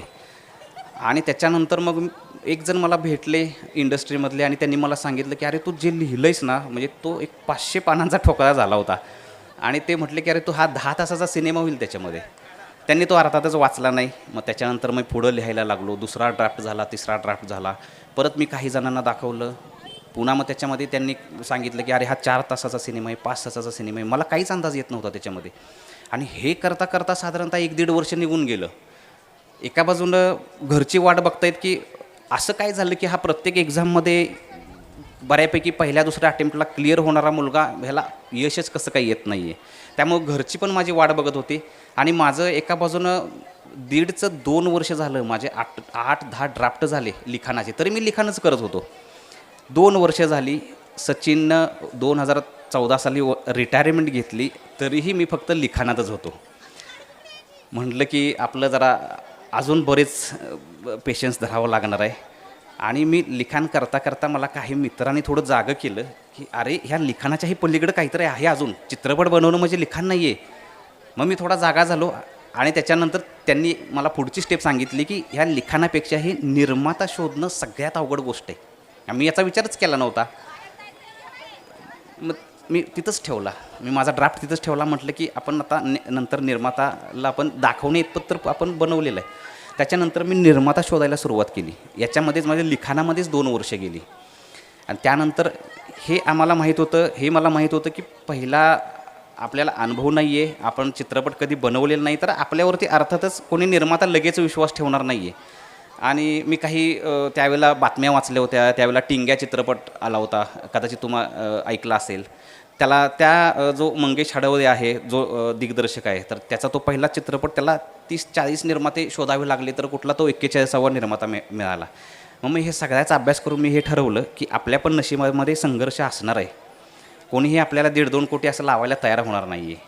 मग मी पण एक अर्धा शतक कंप्लीट करायचं आणि मगच थांबायचं असं ठरवलं. 50 निर्मात्यांना तर किमान भेटायचं असं ठरवून मी निर्माते शोधायला सुरुवात केली. शोधायला लागलो आणि जसं मला जी माझ्याला धाकधूक होती तसंच व्हायला लागलं की सगळ्यांना माझी स्टोरी आवडायची. युनिक होती स्टोरी, अगदीच वेगळी होती. पण ज्या वेळेला मी असं म्हणायचो की हा मला सिनेमा दिग्दर्शित करायचा आहे, त्यावेळेला मात्र दिग्दर्शक हात मागे घ्यायचा. पहिला झाला, दुसरा झाला, 5वा 10वा 15वा 20वा असे निर्माते आम्ही भेटतच गेलो आणि सगळ्यांचा हा हा हा एवढाच एक प्रश्न होता की मी तुझ्यावरती का लावावं पैसे, एवढे 1.5-2 कोटीला का लावावे. याच्यानंतर काही निर्माते तयारही झाले, पण त्याच्यानंतर दुसरा त्यांनी एक प्रश्न निर्माण केला की ठीक आहे मी तुझ्यावरती पैसे लावतो, पण याचं रिकव्हरीचं काय. आता रिकव्हरीची ही गोष्ट आपण बनवल्याशिवाय कशी आपण सिद्ध करणार आहे. मग मला हा प्रश्नच होता आणि ह्या प्रश्नाचं उत्तर मला मात्र कधीच शेवटपर्यंत मला मिळालं नाही. 50 निर्माते झाले, आम्ही 60 निर्मात्यांना भेटलो. पुणे मुंबई सगळे आम्ही चालवून काढले. सगळ्यांना आवडत होती, फक्त कुणीही पैसे लावायला तयार नव्हते. या स्टेजला मात्र मग माझे मित्रमंडळी मला म्हणायला लागले की आपण माघार घेऊयात. म्हणजे शहाणपणा याच्यामध्ये आहे की तू परत एकदा एक्झाम दे, फार वेळ गेलेला नाही आहे, अजून तुझं एज बसतं आहे, अजून माझे 2-3 अटेम्प्ट शिल्लक राहिले होते MPSCचे, तर तू अटेम्प्ट दे आणि आपण ह्या मार्गाने जाऊयात. पण मी एक ठरवलेलं ह्या वेळेला की म्हणजे मी ॲक्च्युली परतीचे दोर कापले होते, परत पाठीमागं जायचं नाही असं ठरवलेलं. कारण ज्यावेळेला आपण मोठं स्वप्न चेस करायला लागतो ना, त्यावेळेला छोटी स्वप्न आपल्याला ती धोकादायक असतात. म्हणजे माझंच ते ऑब्झर्वेशन होतं. त्यामुळे मी बाकीचे जे काही माझे दोर होते कापून टाकले, अगदी निर्दयी होऊन कापून टाकले. आणि त्यावेळेला मी मुंबईवरून येत होतो, मोठी मिटिंग होती निर्मात्यांची. त्यावेळेला पण तसाच त्यांनी निर्णय सांगितला आणि मी STतून येत असताना पुढं कसं जायचं याचा विचार करत असताना मग मला एक सुचलं. ॲक्च्युली ते माझ्यासाठीच थोडं धोकादायक होतं, थोडं भीतीदायक होतं. आणि ते सुचणं म्हणजे माझे वडील नुकतेच 2 महिने झालं शिक्षक म्हणून रिटायर झाले होते आणि त्यांचा PF येणार होता. म्हणजे आजपर्यंत मी फक्त पुण्यामध्ये राहत असताना महिन्याला एक मेसचं पैसे आणि आपलं राहायचं पैसे एवढेच मी पैसे आणि वर खर्चाला एवढेच पैसे मी मागत होतो. आणि त्यावेळेला माझ्या डोक्यात एक कल्पना आली होती की आपण हा PF आपण सुरुवात करूयात, PF पप्पांना मागूयात का. आणि पप्पांचा फंड हा साधारणतः 25 ते 30 लाख येणार होता. आणि सुरुवातीला मलाच थोडंसं भीतीदायक वाटलं की अरे आपला हक्क आहे का त्याच्यावरती, म्हणजे त्यांनी आयुष्यभर मिळवलं आहे आणि तो त्यांचा भविष्यातला निर्वाह निधी आहे आणि आपण त्याच्यावरती आपण हक्क दाखवायचा का. असं करत करत घरी आलो आणि मी शेवटी ठरवून टाकलं की आपण एक धाडस करायचं. आणि ह्या स्टेजला मला असं दिसत होतं की म्हणजे ह्या धाडसाशिवाय शक्य नाही आहे. म्हणजे आपण लाईफमध्ये ज्यावेळेला स्वप्न चेस करतो ना, त्यावेळेला अशी एक वेळ येते ज्यावेळेला धाडस ही गोष्ट खूप महत्त्वाची असते. म्हणजे मला असं वाटतं की आपण आपल्या अंगामध्ये धाडस नसणं म्हणजे आपण एखाद्या पक्षाला पंख नसण्यासारखं आहे. आपण त्या एका धाडसामुळे आपण भरारी घेऊ शकत नाही, हे त्यावेळेला मला दिसत होतं. मी धाडस करायचं ठरवलं. हे वडिलांसाठी हा खरं तर शॉकिंग निर्णय होता आणि मी खूप विचार केला की आपण सांगायचं कसं. कारण आजपर्यंत महिन्याला मी 5 ते 6 हजारच फक्त मी मागत होतो आणि त्यानंतर एक एवढी मोठी 25 लाखाची रक्कम सांगायची कशी विचार केला. मग जसं प्रत्येक घरामध्ये असतं की आई मीडिएटर असते याच्यामध्ये, म्हणजे वडिलांच्याकडे जाण्याचा मार्ग आईकडूनच जातो. तसं आईला थोडंसं मी सॉफ्टमध्ये घेतलं. आईला थोडंसं जरा खुश केलं, तिला हे सांगितलं की अरे इंडस्ट्री किती छान आहे. म्हणजे थोडंसं खोटं बोललो ह्या बाबतीत की इंडस्ट्री किती चांगली आहे आणि आपण एवढे जर पैसे घातले तर आपल्याला अजून खूप सारे पैसे त्याच्यातून मिळणार आहेत. आई थोडीशी भोळी आहे, ती लगेच कन्व्हिन्स झाली आणि आईकडून हा मेसेज पप्पांच्याकडे गेला. धाकधूक वाढतच होती माझी. आणि 8 दिवसानंतर मग 8 दिवस पप्पांनी मला निर्णय दिला नाही. म्हणजे मी पप्पांच्या चेहऱ्यावरती रोज मी एक्सप्रेशन्स बघत होतो, कुठलंही एक्सप्रेशन्स 8 दिवस नव्हतं. आणि त्यानंतर 8 दिवसानंतर मग पप्पांनी मला बोलवलं आणि मग काहीच बोलले नाहीत, एकदम कूल होते. आणि त्यावेळी म्हटले की ठीक आहे, म्हणजे मी आत्तापर्यंत एवढा विश्वास ठेवला आहे तुझ्यावरती, अजून एकदा ठेवतो की मी तुला हा PF देतो आहे. फक्त एवढंच की माझ्या घराच्या समोर एकही बँकेचा माणूस आला नाही पाहिजे, कारण ते तेवढेच स्वाभिमानी होते. आजपर्यंत एकही कर्जदार किंवा एकही बँकेवाला त्या घरासमोर आला नव्हता, असं त्यांचं ते हे होतं. ठीक आहे. आणि ज्या क्षणाला पप्पा हो म्हटले त्या क्षणाला खरं तर माझं प्रेशर वाढलं. म्हणजे ती जी 25 लाखाची रक्कम आपण आता पणाला लावणार होतो, तर त्या तुलनेनं तेवढ्या पटीनं माझं प्रेशर वाढलं आणि मी कामाला सुरुवात केली. मी त्यावेळेला हा विचार केला होता की आपण पुढं बघूयात. पहिल्यांदा आपण आपल्या स्टोरीचा जो काही भाग आहे जेवढे जमेल तेवढं शूट करूयात. ते शूट नंतर आपले पैसे संपले की आपण ते जे काही जेवढं शूट झाले ते आपण बाकीच्या निर्मात्यांना दाखवायला ॲटलिस्ट तेवढं तर मटेरियल तयार होईल आणि त्याच्यातून एखादा निर्माता उभा राहील, एवढा एक होप मला थोडासा दिसला होता. आणि मग त्याचा विचार करून मी एका बाजूनं बाकीचं मी शूटिंगचा प्लॅन करायला चालू केलो. आता इथंही अशीच गंमत झाली की ॲक्टर कुणाला घ्यायचं याच्यामध्ये तुम्ही जर ट्रेलर पाहिला तर त्याच्यामध्ये तुम्हाला एकही नवीन चेहरा दिसणार नाही आहे. इंडस्ट्रीमध्ये असा एक अलिखित नियम आहे की तुमचा ॲक्टर जेवढा मोठा, जेवढा तो सेलिब्रिटी असतो, ज्याचं जेवढी तोंड ओळख असते, त्याला जर घेतलं तर आपल्या चित्रपटांच्या ज्या काही डील्स आहेत तर त्या सोयीस्कर होतात किंवा त्याला बघून थिएटरमध्ये येतात. नवीन ह्यांना घेऊन कोण येणार आहे, असं खूप जणांनी मला विरोध पण केला. पण मला माहीत आहे, म्हणजे मी एका बाजूने ही रिस्क घ्यायला चालू केली होती, तर ह्याची उत्तरं मलाच घ्यायची होती. पुन्हा एकदा मी बोल्ड निर्णय घेतला की आपण सगळ्या नवीनच कलाकारांना घ्यायचं, पुढं काय व्हायचं ते होऊ दे. निर्णय घेतला, सगळे नवीन कलाकार घेतले. आता याच्यामध्ये अजून एक अवघड गोष्ट होती की आमच्या ह्या चित्रपटामध्ये, चित्रपटाचं नाव तेंडले आहे आणि थोडक्यात सांगायचं म्हणजे याची थीम अशी आहे की स्वप्न पूर्ण करताना सचिन तेंडुलकरला डोळ्यासमोर ठेवून दोन त्यांचे चाहते आहेत जे एका गावात राहून त्यांचे 2 स्वप्न पूर्ण करतात आणि त्या स्वप्न पूर्ण करताना जे काही अडथळे येतात आणि ते अडथळे पार करत ते स्वप्न कसं पूर्ण करतात एवढीच ती एक सिंपल थीम होती. आणि त्यातलं एक कॅरेक्टर होतं ते माझंच होतं, म्हणजे हे सगळं आम्ही जगलेलो आणि तेच सगळं मला मांडायचं होतं. आणि त्याच्यामध्ये मग बाकीचे कलाकार, मोठे एस्टॅब्लिश कलाकार घेऊन काही उपयोगच नव्हता, कारण ते सगळे रावडी आणि आपल्या गावाकडची रांगडी मुलंच त्याच्यामध्ये पाहिजे होती. मी तो निर्णय घेतल्यानंतर मग मात्र माझी जी काही बाकीची टीम आहे ती त्यांना थोडं प्रेशर यायला लागलं की आपण सगळे नवीन कलाकारांना घेऊन कसं करायचं आणि त्यांच्याकडून ॲक्टिंग कशी काढून घ्यायची. कारण आमच्या चित्रपटामध्ये साधारणतः 25 बाल कलाकार आहेत. तुम्ही जर ॲक्टिंग बघाल तर तुम्ही पण डोक्याला हात लावाल. म्हणजे त्यांना ॲक्च्युली राज्य पुरस्कार मिळालेला आहे आणि राष्ट्रीय पुरस्कार मिळालेला आहे त्या मुलांना. तर जनरली काय सांगितलं जातं आमच्या चित्रपटसृष्टीमध्ये की जो नवीन डायरेक्टर असतो, जो पहिला डायरेक्टर असतो, तर त्यानं त्याच्या पहिल्या चित्रपटामध्ये लहान मुलं आणि प्राण्यांना घेऊ नये असं आम्हाला शिकवलं जातं. का तर ते दोघंही अनकंट्रोल्ड असतात.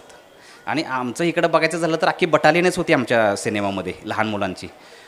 25 मुलं होती आणि त्याच्यासोबत बाकीची जी मोठी होती ती वेगळी होती. साधारणतः 100च्या वरती कलाकार होते आणि सगळे मी नवीन घ्यायचे ठरवले. पुढं म्हटलं काय व्हायचं ते होऊ दे. एकीकडं कलाकारांची अशा पद्धतीनं टीम बनवली. दुसऱ्या बाजूनं आता आमची टीम बनवायचं वेळ आली. आमची म्हणजे मी डिरेक्टर आहे, माझ्यासोबत असिस्टंट डिरेक्टर असेल, माझ्यासोबत कॅमेरामन लागेल, साऊंडचा लागेल, कॉस्ट्युमचा लागेल, आर्ट डिरेक्शनवाला लागेल. ही सगळी मंडळी त्याच्यामध्ये आली. इथंही पुन्हा तेच सांगणं झालं की अरे याच्यामध्ये किमान अनुभवी तरी घ्या की जेणेकरून चित्रपट तुमचा वाया घालवणार नाही, तुमचे पैसे वाया घालवणार नाहीत. ठीक आहे, हे मला पटलं. मग आम्ही अशा पद्धतीनं अनुभवी जे कोण आहे याच्यामध्ये आहेत तज्ज्ञ टेक्निशियन्स आहेत त्यांना आम्ही ॲप्रोच व्हायला लागलो. आणि पण नंतर काय झालं, ज्यावेळेला ॲप्रोच व्हायला लागलो तर त्यांच्या ज्या काही अर्थातच अनुभवामुळे त्यांचे पॅकेजेस खूप मोठे होते आणि ते आम्हाला परवडणार नव्हतं. आमचं एकतर बघितलं तर 25 लाख सुरुवातीला होते. पुढं उभा राहणार आहेत किंवा नाही राहणार आहेत पुढचंही आम्हाला काही माहीत नव्हतं. तर आम्हाला ते बजेटमध्ये बसले नाहीत. पुन्हा एकदा बोल्ड निर्णय घेतला की आपण आपलीच टीम उभा करायची. FTI film and television institute of India जे पुण्याचं आहे, तर त्याच्यामधून नुकतीच बाहेर पडलेली, नुकतीच पासआउट झालेली, कुठलाही अनुभव नसलेली पण बेसिक एक नॉलेज असलेली मुलं आम्ही शोधली आणि त्यांना आम्ही टीममध्ये घेतलं. ही आमची एक मेन टीम तयार झाली. म्हणजे आर्ट डिरेक्टर तयार झाला, कॉस्ट्युम डिरेक्टर तयार झाला, जे एक 6 डिपार्टमेंट असतात ती तयार झाली. पण त्यांच्या खालची जी असिस्टंट आहेत ती एक 30-40 लागतात. प्रत्येकाला 2-3 असिस्टंट लागतात. ही असिस्टंट सगळे आम्ही आमच्या गावातली, कोण शेतकाम करणारा होता, कोण सेंटरिंग काम करणारा होता, कोण टेलर काम करणारा होता, ह्या सगळ्यांना घेऊन आम्ही टीम तयार केली. चित्रपट बनवणं मुळातच युद्ध आहे. चांगला चित्रपट बनवणं, ॲक्च्युली चित्रपट बनवणं ही खरं तर लढाई आहे शब्दाचा अर्थ घेतला चांगला चित्रपट बनवणं हे युद्ध आहे आणि ज्यावेळेला आपण कमी बजेटमध्ये चांगला चित्रपट बनवतो ना, ते खरं तर महायुद्ध असतं. म्हणजे हे मी अनुभवलं आहे आणि हे त्यावेळेलाही मला दिसत होतं. आणि जी मी माझ्या टीमकडे बघत होतो की आता आपलं हे महायुद्धात आपली काय दानादान उडणार आहे आणि काय पुढं होणार आहे माहीत नाही आहे, पण आपल्याला पुढं जायचं आहे. सगळीच नवीन, आम्ही बनवणारे पण नवीन आणि ॲक्टिंग करणारे पण नवीन. अशा पद्धतीनं आमची टीम तयार झाली आणि आम्ही शूटिंगला सुरुवात केली. याच्यामध्ये लिखाण करण्यात 2 वर्षे गेलेली, निर्माते बघण्यात 2 वर्षे गेलेली, 4 वर्षे झाली होती. 2016 झालं होतं. मी 2012 साली मी याच्यामध्ये उतरलेलो. सचिनला 2 वर्षामध्ये गिफ्ट द्यायचं ह्या हिशेबानं. 2017 साली मी शूटिंग चालू केलं. आता शूटिंगचं पण गंमत अशी की नॉर्मली चित्रपटाचं शूटिंग 30 दिवसाचं असतं. 30 दिवस 35 दिवस आणि एक सलग जर समजा आपल्याकडे पैसे असले तर एका महिन्यामध्ये शूटिंग उरकून होतात. 20 दिवसात ते 1.5 महिन्यामध्ये शूटिंग उरकतं. पण आम्हाला तसं शूटिंग आमच्या नशिबामध्ये नव्हतं, तसं उरकता येणं नव्हतं. पहिले 25 लाखामध्ये आम्ही जेवढं जमेल तेवढं लहान मुलांचं शूटिंग उरकायला चालू केलं. आता याच्यामध्ये आम्ही 2 पार्ट पाडले, एक लहान मुलांचं शूटिंग आणि एक मोठ्यांचं शूटिंग. आणि दोन्ही पण स्टोरीज अर्ध्या अर्ध्या होत्या. साधारणतः मला एक 2 ते 2.5 तासाचा सिनेमा दिसत होता. 1.25 तासाचा लहान मुलांचा, 1.25 तासाचा मोठ्यांचा. म्हटलं की आपण लहान मुलांचं शूटिंग पहिल्यांदा उरकूयात, थोडं रिस्की आहे. शूटिंगला सुरुवात केली. गंमत अशी की पहिले जे 5 दिवस होते ते असे एवढे भयानक होते शूटिंगचे. एकतर शूटिंग आम्ही कधीच बघितलं नव्हतं. म्हणजे मीच मुळात कॅमेरा आणि ह्या सगळ्या गोष्टी बघितल्या नव्हत्या. मला क्लिअर दिसत होतं की आपल्याला अशा पद्धतीनं सीन काढून घ्यायचं आहे. पण प्रत्यक्ष शूटवरती डायरेक्टर वागतो कसा, डायरेक्टर काम करवून घेतो कसा, ह्या गोष्टी मला माहीत नव्हत्या. त्याच्यामुळे मला मी थोडासा अनकम्फर्टेबल झालेलो. आणि शूटिंगचा पहिला दिवस होता. नॉर्मली दिग्दर्शक काय करतो की पहिल्या दिवसाच्या पहिला जो शॉट असतो तो सिम्पल लावतो, का तर एक शुभारंभ चांगला व्हावा म्हणून. जो की एक साधा एकच टेक असतो, 1 किंवा 2 टेकमध्ये तो व्हावा. मी पण तसाच विचार केला. म्हणजे तो एक शॉट असा होता, एका गल्लीमधनं एक 3 ते 4 मुलं आमच्यातली येत आहेत, एवढाच शॉट होता. तर तो घ्यायचं ठरवलं आणि आम्ही शूटिंगला प्लॅन केला आणि आम्ही शूटिंगची वाट बघायला लागलो. त्यावेळेला असं झालं होतं की आपण जसं वार्षिक परीक्षेला होतं की जशी वार्षिक परीक्षा जवळ यायला लागते आणि आपल्याला असं वाटतं की अरे नाही, 1 दिवस पुढं ढकलावी परीक्षा. सेम माझं तसं झालं होतं. शूटिंग सगळे तयार होते आणि मला विचारत होते की आपण डेट कधी काय काढूयात. मग 3 वेळा मी पुढं ढकलल्या. मग मला असं वाटायचं की अरे काहीतरी राहिलं आहे आपल्यातलं. मी 4 दिवसावर आलं की मी परत पुढं ढकलायचो. त्यानंतर फायनली मी डेट ठरवली. साधारणतः 7 फेब्रुवारी 2017 डेट होती आणि त्यावेळेला म्हटलं आपण शूटिंग आता आपण त्याचं चालू करूयात. आदल्या दिवशी सगळा बेस तयार झाला होता. आता याच्यामध्ये सुद्धा आम्ही इस्लामपूर म्हणजे ईश्वरपूरमध्ये एक अपार्टमेंट घेतलं होतं. तर शूटिंगमध्ये सुद्धा कसं असतं आहे की खूप लक्झरियस लाईफ आहे शूटिंग. म्हणजे कॅमेरावाला, आमचा जो कॅमेरावाला होता तो रणबीर कपूरचं शूट करून नुकताच आला होता, कॅमेरा घेऊन आला होता. त्याला हे माहीत नव्हतं की आता पुढचं शूट त्याला कसं असणार आहे. म्हणजे त्याची खायची व्यवस्था काय असणार आहे आणि त्याला गाडीची व्यवस्था काय असणार आहे ही बिचारायला काहीच कल्पना नव्हती. आणि अशी प्रत्येक डिपार्टमेंटची अवस्था झाली होती. ज्या वेळेला ते संध्याकाळी बेसवरती आले आणि ज्या वेळेला त्यांनी आमची राहण्याची व्यवस्था बघितली, आमची रिसीव करण्याची पद्धत बघितली, म्हणजे त्यांना अपेक्षित होतं की 4 व्हीलरमधून आम्हाला रिसीव करावं. आम्ही स्प्लेंडर घेऊन आमचे 2 जण तयार होते की चला आपण तुम्ही बेसवरती यायचं आहे. आल्यानंतर बघितलं एक साधा अपार्टमेंट नुकतंच तयार झालं होतं. आम्ही गादी टाकली होती, सगळ्या अशा गोष्टी. आणि जेवायसाठी बघितलं तर जेवायसाठी आम्ही खाली एक आचार्य आणला होता. सगळे पैसे वाचवायच्याच गोष्टी होत्या. आचार्य आणलेल्या खाली त्या अपार्टमेंटच्या खाली सगळ्यांना पंगत टाकली होती आम्ही आणि तसे बसत होते. पहिला दिवस सगळ्यांच्यासाठी शॉकिंग होता की अरे हे चाललं आहे काय, म्हणजे शूटिंग करणार आहेत का नेमकं पुढं काय करणार आहेत. दिवस गेला. दुसऱ्या दिवशीची सकाळ ज्यावेळेला शूटिंग असतं त्या दिवशी सकाळी गेलो. सकाळचा कॉल टाईम होता. शूटिंगमध्ये कॉल टाईम हा एक शब्द सारखा येतो. चित्रपटामध्ये कसं असतं की 12 तासाची ड्युटी असते नॉर्मली. म्हणजे 9 ते 9 असते, 8 ते 8 असते. तर आमचं 7 ते 7 असं आम्ही पहिलं शूटिंग लावलं, पहिलं शेड्यूल लावलं. पहिला दिवस होता आणि पहिल्या दिवशी म्हणजे नॉर्मली सुरुवात करताना आपण गणपतीची पूजा करायची असते किंवा आपण प्रत्येकजण त्या श्रद्धेने करत असतात. लिटरली आम्ही म्हणजे मी त्या फेजमध्येच नव्हतो की ते उद्घाटन करायचं, म्हणजे एक पूजा करायची, उद्घाटन करायचं. आम्ही डायरेक्ट चालू केलं. माझ्या त्या डोक्यातच काही आलं नाही ह्या सगळ्या गोष्टी करायच्या. बाजूला कुजबूज चालली होती, अरे असं कसं असतंय का, म्हणजे की आपण पहिल्यांदा पूजा करायची, गणपतीची करायची, कॅमेऱ्याची पूजा करायची. ह्या कुठल्याच गोष्टी आमच्या डोक्यामध्ये नव्हत्या. आणि दुसरी एक विनोदाची गंमत सांगायची म्हणजे की आमचा जो क्र्यू होता, आमची जी सगळी मंडळी होती, ह्यांना शूटिंग हे शूटिंग वाटत नव्हतं, ते यात्रेला आलो अशी आनंद घेत होते. का तर त्यांनी पण पहिल्यांदा कॅमेरा बघितला होता, त्यांनी लाईट बघितल्या होत्या, काम करायचं राहिलं बाजूला, ते कॅमेरा कसा आहे, ते लाईटिंगचं इक्विपमेंट कसे आहेत, ह्या सगळ्या गोष्टीकडे त्यांचं लक्ष लागत होतं. तर ह्या सगळ्या माहोलमध्ये आम्ही सुरुवात केली. पहिला टेक चालू केला, पहिला रिटेक झाला, दुसरा रिटेक झाला, तिसरा झाला. मी एक अभ्यासातनं ठरवलेलं की एक 4 ते 5 रिटेक होतात जनरली एखादा टेक ओके करायला. सगळं अभ्यासातनंच केलं होतं. आणि ज्यावेळेला आमचा DOP म्हणजे कॅमेरामननं ज्यावेळेला चालू केला पहिला टेक घ्यायला, पहिला झाला, दुसरा झाला, तिसरा झाला, 4था, 10वा, 15वा, मला टेन्शन यायला लागलं. जवळजवळ 18व्या टेकला तो ओके झाला. बघितलं तर फक्त चालत यायची गोष्ट होती. मला टेन्शन यायला लागलं. मला 2 जणांनी सांगितलं की अरे तू DOP व्यवस्थित निवडलायस का. आईला म्हणलं आपण एवढा सगळा मोठा घाट घातला आहे, पण आपला निर्णय तर चुकला नाही ना, आपला कॅमेरामन तर आपला बरोबर लागला आहे का. टेन्शन यायला लागलं. पुन्हा तसंच टेन्शन घेत मी परत कॅरी केलं. परत मग दिवसाचे 4 सीन मी प्लॅन केले होते. दिवसाचे 4 सीन करायचा. नॉर्मली 2च सीन करतात, 2 ते 3 सीन करतात कारण खूप गडबड होते.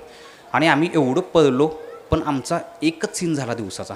मला ते सगळं दिसत होतं की आपल्या प्रत्येक दिवसाचा खर्च हा साधारणतः 1.5 ते 2 लाख होता आमच्या प्रत्येक ह्याचा दिवसाचा खर्च.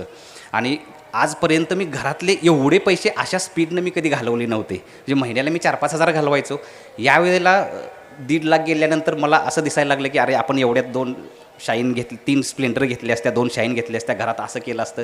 हे पण एका बाजूनं माझ्या माइंडला ते थोडंसं कुरतडायला लागलं की आपण निर्णय घेतला आहे तो बरोबर घेतला आहे का, एवढ्या सगळ्या गोंधळामध्ये. पुन्हा मी तसंच थोडंसं शांत राहिलो. पुढं पहिला दिवस गेला, दुसरा दिवस उजाडला. सेम दुसऱ्या दिवशी पण तसंच 2च सीन झाले. परत ते 2 सीन बॅकलॉग पडले. पुढं गेले ना, एक दिवस वाढायला लागला. 1.5-2 लाखाचा एक दिवस वाढायला लागला. म्हणजे आम्ही जे सगळं शेड्यूल प्लॅन केलं होतं ते काहीच आमचं होईना झालं आहे. तिसरा दिवस आला, तिसरा दिवस उजाडला. तिसऱ्या दिवशी ज्यावेळेला माझा नचिकेत वाईकर म्हणून को डिरेक्टर आहे, तर ज्यावेळेला आम्ही एक शॉट लावला आणि शॉट लावल्यानंतर तिथं एक कॅमेरामधला एक माणूस आला, जो रणबीर कपूरचा ज्यानं कॅमेरा जी टीम होती कॅमेरा घेऊन आलेली, त्यांच्यातला एक जण आला आणि मला म्हटलं, मला बाजूला घेतलं, म्हटलं की अरे हा शॉट असा लावायचा नसतो, हा कुणी लावला आहे शॉट. मी म्हटलं आम्हीच लावलेलं आहे शॉट. अरे मी म्हटलं एवढं मी सगळं शूटिंग बघितलं, माझी हे घेतलं, तुम्ही असा कसा काय शॉट लावला. म्हणजे आमच्या जे काही कॉन्फिडन्स होता त्या कॉन्फिडन्सवरतीच सगळा त्या हल्ला व्हायला लागला. परत टेन्शन आलं, याला आपण काय करायला लागलो आहे. हा माझा दुसरा बाउन्सर होता. त्याच्यानंतर हा दिवस तसाच मी घालवला. तो परत मला वरती म्हटला की तू रूमवरती ये आणि आल्यानंतर मी तुला सांगतो की शॉट कसे घ्यायचे. याला म्हटलं असं दुसऱ्याच्या ह्यानं करायला लागलं तर मग आपलं काय, म्हणजे आपण मग डिरेक्टर आहे का नाही, म्हणजे आपलं विजन, म्हणजे असं गडबडायला लागलो मी. परत पुढचा दिवस उजाडला. पुढच्या दिवशी माझा एक मित्र पळत आला आणि मला कानात सांगितलं, अरे ती लाईटवाली म्हणतायत की तुमचं जे काही चाललेलं आहे ना ते काही चित्रपट बनवण्याचा स्पीडचं नाही आहे, हे सगळं वेगळं काहीतरी चाललं आहे. असं काहीतरी कुजबुजलं. परत टेन्शन आलं. आणि 5वा जो दिवस होता, त्या 5व्या दिवशी आमच्या टीममधला जो मेन साऊंड डिझायनर आहे, तो म्हणजे ज्याला आत्ता राष्ट्रीय पुरस्कार मिळाला आहे, ज्या कारणासाठी राष्ट्रीय पुरस्कार मिळाला आहे तेंडल्याला, तो सोडून निघाला की तुमच्या चित्रपटामध्ये भविष्यच नाही आहे. हातापाया पडलो. त्याला म्हटलं की तू पैशासाठी कॅरी कर, आम्ही तुला जे काय असेल ते देतो, पण असं मधनं सोडू नको. असे आमचे पहिले 5 दिवस होते. एवढे थ्रिलिंग होते की मला असं वाटायचं की अरे आपला दुसरा दिवस उजाडूच नाही. फक्त मी तिथं शांत राहिलेलो. 5वा दिवस गेला ना, असं परत पुढं करत आमचे 12 दिवस झाले आणि आमचे पैसे संपले. मुलांचं जेवढं काही करता येईल तेवढं शूट केलं. एकच समाधानाची गोष्ट त्याच्यामध्ये होती, त्या शूटिंगमध्ये मुलांनी जो काही परफॉर्म केला होता, म्हणजे मुलांनी जो काही त्याच्यामध्ये जे काही एक्सप्रेशन दिले होते, म्हणजे बस मला तेवढंच पाहिजे होतं. म्हणजे मी जिंकलो होतो तेवढ्या कारणासाठी. म्हटलं पुढं काय व्हायचं ते होऊ दे. 12 दिवस झाले, पैसे संपले, मुलं घरला गेली, मोठ्यांचं शूट अजून बाकी होतं. आता मला प्रश्न पडला पुढचं काय करायचं. आम्ही काही दिवस थोडं स्पीडमध्ये पळालो. जेवढं काय होतं ते एडिट केलं आणि निर्मात्यांना दाखवलं, पण अर्थात तो व्यर्थ होतं. कुणीच आमचं ते फुटेज बघून त्यांना असं वाटलं नाही की अरे हा सिनेमा काहीतरी बनायला लागला आहे. कुणीच आमच्यावरती पैसे परत लावले नाहीत. आणि दुसऱ्या बाजूनं माझं प्रेशर वाढायला लागलं होतं की एका बाजूनं लहान मुलांचं परत शूट राहिलं होतं. आता ते शूटिंग ही गोष्ट एवढी त्रासदायक असते, अर्ध्यातनं शूट उरकणं, की कोणाचे केसाची कंटिन्युटी असते, कोणाच्या घरामध्ये काहीतरी फंक्शन असतं, ते लहान मुलं म्हटले की आदळआपट करतात, कोणाचा हात फ्रॅक्चर झाला तर तो परत येणार नसतो शूटिंगला, खूप लढतरी असतात. आणि दुसऱ्या बाजूनं मोठ्या माणसांचं शूटिंग अजून करायचं होतं. त्या मोठ्या माणसांच्या आम्ही डेट्स घेतल्या होत्या आणि त्यांचे मग पुन्हा फोनवर फोन मला येत होते की अरे आपण कधी करूयात, नाही मी दुसऱ्याला देऊ का डेट, एवढं सगळं. आणि कलाकार 100. आणि तिसरी डोकेदुखी की हे आमचे जे क्रू मेंबर्स होते, जे कॅमेरामन होते, लाईटवाले होते, त्यांना पण डेट्स त्यांच्या दुसऱ्या चित्रपटासाठी राखून ठेवायच्या होत्या. ह्या सगळ्या ह्याच्यामध्ये पुन्हा आम्ही प्रेशरखाली आलो आणि परत एक अंधार दिसायला लागला. अशा वेळेला परत एकदा मी ॲक्च्युली धाडसी म्हणण्यापेक्षा मी तो घातकी निर्णय घेतला की आपण घरावरती कर्ज काढायचं आणि पुढचं शूटिंग कंप्लीट करायचं. मग ॲक्च्युली हे मी ज्या वेळेला माझ्या मनातच कल्पना आणली ती पहिल्यापेक्षा एकदम शहारे आणणारे अंगावरती होती. कारण एकतर पप्पा प्रचंड स्वाभिमानी होते आणि फंड एक दिले, एका बाजूने दिला आहे, पण घरावरती कर्ज काढणं आपण विषय तरी कसा काढायचा म्हटलं. आणि पुन्हा पण तरीही मी ॲक्च्युली धाडस केलं. ती रिस्क होती आणि याच्यामागं सिम्पल माझं एक कॅल्क्युलेशन होतं की मॅक्झिमम काय होणार आहे आपण जर एवढी रिस्क घेतली तर. म्हणजे मी ते स्वीकारलं होतं की याच्यानंतर जास्तीत जास्त वाईट काय होणार आहे तर आपले पैसे बुडणार आहेत आणि ते बुडलेले पैसे रिकव्हरी करण्यासाठी आपल्याला पुढं 10 वर्ष संघर्ष करावा लागणार आहे. एवढंच मॅक्झिमम होणार आहे, ह्याच्या पलीकडे काय होणार आहे. पण याच्यातनं जे मला काही समाधान मिळणार होतं की आपण मनासारखं जगलो हे मला पुरेसं होतं. त्याच्यामुळे त्या रिस्क पाठीमागं माझी ही ताकद होती की मला पुढची मी बेफिकीर होतो आणि रिस्क घ्यायचं ठरवलं. परत एकदा मी मेडिएटर म्हणून आईला मध्ये आणलं. परत एकदा मी चांगलं काहीतरी मी स्वप्न दाखवली आणि परत पप्पांच्याकडे गेलो आणि तिथं गंमत अशी झाली की म्हणजे ह्या वेळेला पप्पा थोडे प्रेशर खाली आले. पप्पांनी 8 दिवस नाही आहे, पप्पांनी तब्बल 15 ते 20 दिवस घेतले. माझं एका बाजूनं प्रेशर वाढत होतं. म्हणजे एवढा मोठा निर्णय, म्हणजे घराचे कागदपत्र ताब्यामध्ये मुलाच्या द्यायचं ही गोष्ट त्यांनासुद्धा थोडीशी हे वाटत होती. पण 15 ते 20 दिवसानंतर त्यांनी ते तयार झाले. ह्या वेळेला अजून थोडे शांत झाले होते. एवढंच म्हटले की फक्त तुम्ही व्यवस्थित राहा आणि इथं कोण आलं नाही पाहिजे. आणि ज्या वेळेला त्यांनी मला कागदपत्र हातात दिली, आजपर्यंत मी ती कागदपत्र घेत होतो पप्पांच्या पेटीतून कशासाठी तर घर भरायला, बाकीचं काहीतरी करायला. पण आज मला ती कागदपत्र देत होतीत ना, मला त्याचं खूप वजं वाटत होतं. म्हणजे काही किलोमध्ये मला वजं वाटत होतं की आपण ह्याचं कारण म्हणजे काय करायला लागलो आहे असं माझं एक मन म्हणत होतं. पण मी माझ्या दुसऱ्या मनानं ती घेतली. तेवढं निर्दयी बनणं खूप गरजेचं असतं. ज्यावेळेला आपण क्लिअर असतो, आपल्याला क्लॅरिटी असते की आपल्याला पुढं काय करायचं आहे. कागदपत्र घेतली आणि घरावरती मी कर्ज काढलं आणि लगेच मी दुसरं शेड्यूल लावलं. घरावरती साधारणतः मी त्यावेळेला 40 ते 45 लाख 35 ते 40 लाख मी कर्ज काढलं होतं आणि दुसरं शेड्यूल माझं बसत होतं त्याच्यामध्ये. दुसऱ्या बाजूनं लगेच मोठ्यांना मी तयार केलं. परत मी एकदा शेड्यूल लावलं. याच्यामध्ये 2-3 महिने गेले. परत मी 3 महिन्यानंतर शेड्यूल लावलं. परत तोच पॅटर्न झाला की आमचं शूटिंग उरकायचंच नाही त्याच्यामध्ये. आमच्याकडे 2-3 लाख शिल्लक होते. अजून काही शूटिंग बाकी होतं. प्लॅन केला होता की ह्याच शेड्यूलमध्ये संपवायचं, कारण पुढं आता माहीत नाही की पुढं पैसे उभं राहतील का नाही. कारण घरावरती काढलं म्हणजे ते आम्ही शेवटच केला होता त्याचा. मग याच्यानंतर ज्या वेळेला असं शेड्यूल आमचं अर्धवट राहिलं आणि 2-3 लाखच आमच्याकडे शिल्लक होते आणि अजून असं वाटत होतं की अजून 5 ते 6 दिवस आमचे शूटिंगला जाणार आहेत आणि प्रत्येकाचा 1.5 ते 2 लाख खर्च असतो शूटिंगचा. आणि आमचं पुढचं शूटिंग आहे ना थोडं रिस्की शॉट्स होते, खूप अवघड शॉट्स होते, त्यामुळे त्याला थोडे जास्त पैसे लागणार होते. आता असं झालं होतं की आम्ही एका नदीच्या अर्ध्यामध्ये अडकून पडलो तर पुढं कसं जायचा प्रश्न होता. कारण पैसे 2-3 लाख आम्हाला पुरणारे नव्हते, अजून काही पैसे लागणार होते.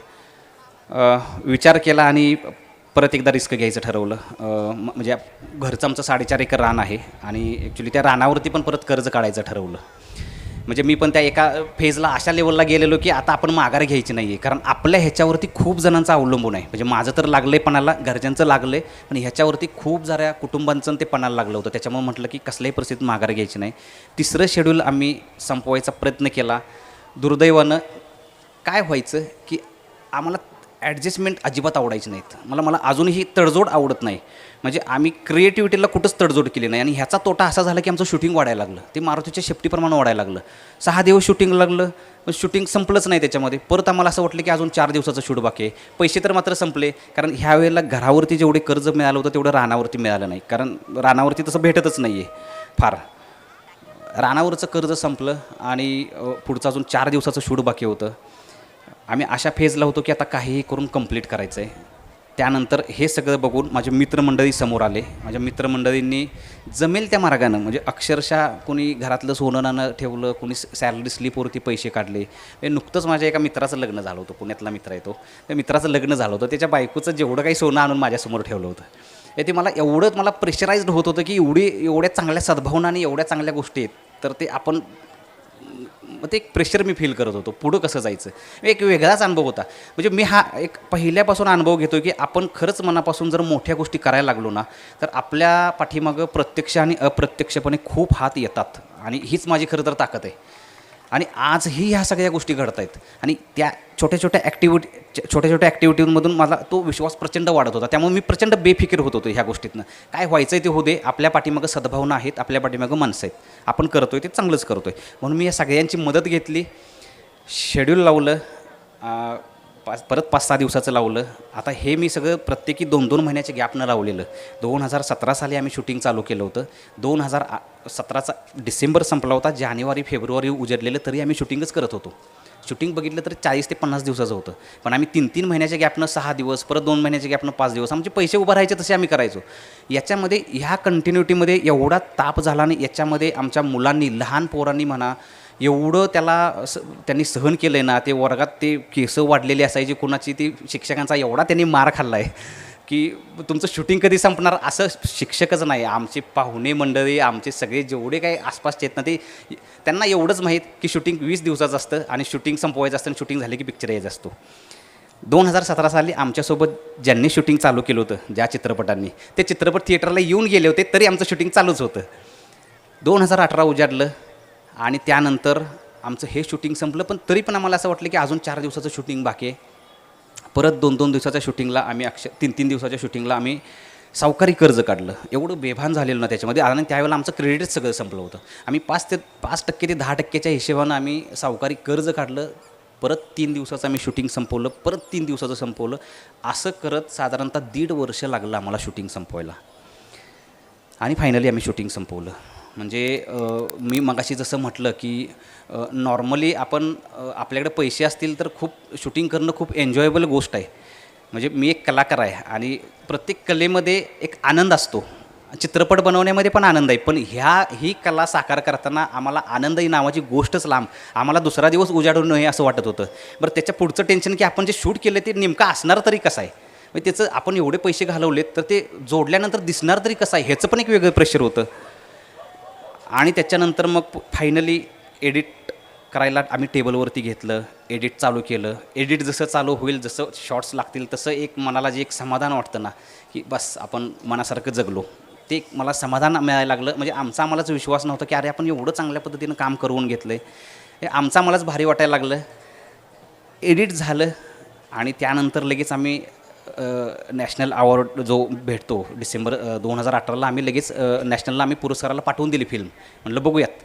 आणि त्याच्यानंतर राज्य पुरस्कारांना पण पाठवून दिली. म्हणजे एक इच्छा होती की आपल्याला एक मानाचे जे राज्य पुरस्कार आणि राष्ट्रीय पुरस्कार मिळावेत, अशी प्रत्येकाची इच्छा असते.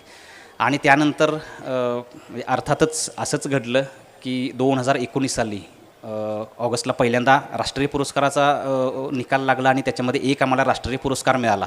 म्हणजे पहिल्या चित्रपटाला हे आम्हाला स्वप्न होतं की कुठलंही आमचे बॅकग्राऊंड नसताना आम्हाला म्हणजे राष्ट्रपतींच्या हस्ते एक मानाचा पुरस्कार मिळणं. आणि हा पुरस्कार तुम्हाला सांगायचं म्हणजे उरी चित्रपट, ज्यांना माहिती आहे उरी चित्रपट विकी कौशलचा आहे, त्या चित्रपटाला आणि तेनल्या चित्रपटाला एकत्र मिळून हा पुरस्कार दिलेला आहे. म्हणजे आमच्या शेजारी विकी कौशल होता. ही एक आमच्यासाठी एक कॉन्फिडन्स देणारी बाब होती. म्हणजे आम्ही असलं कधी बघितलंच नव्हतं.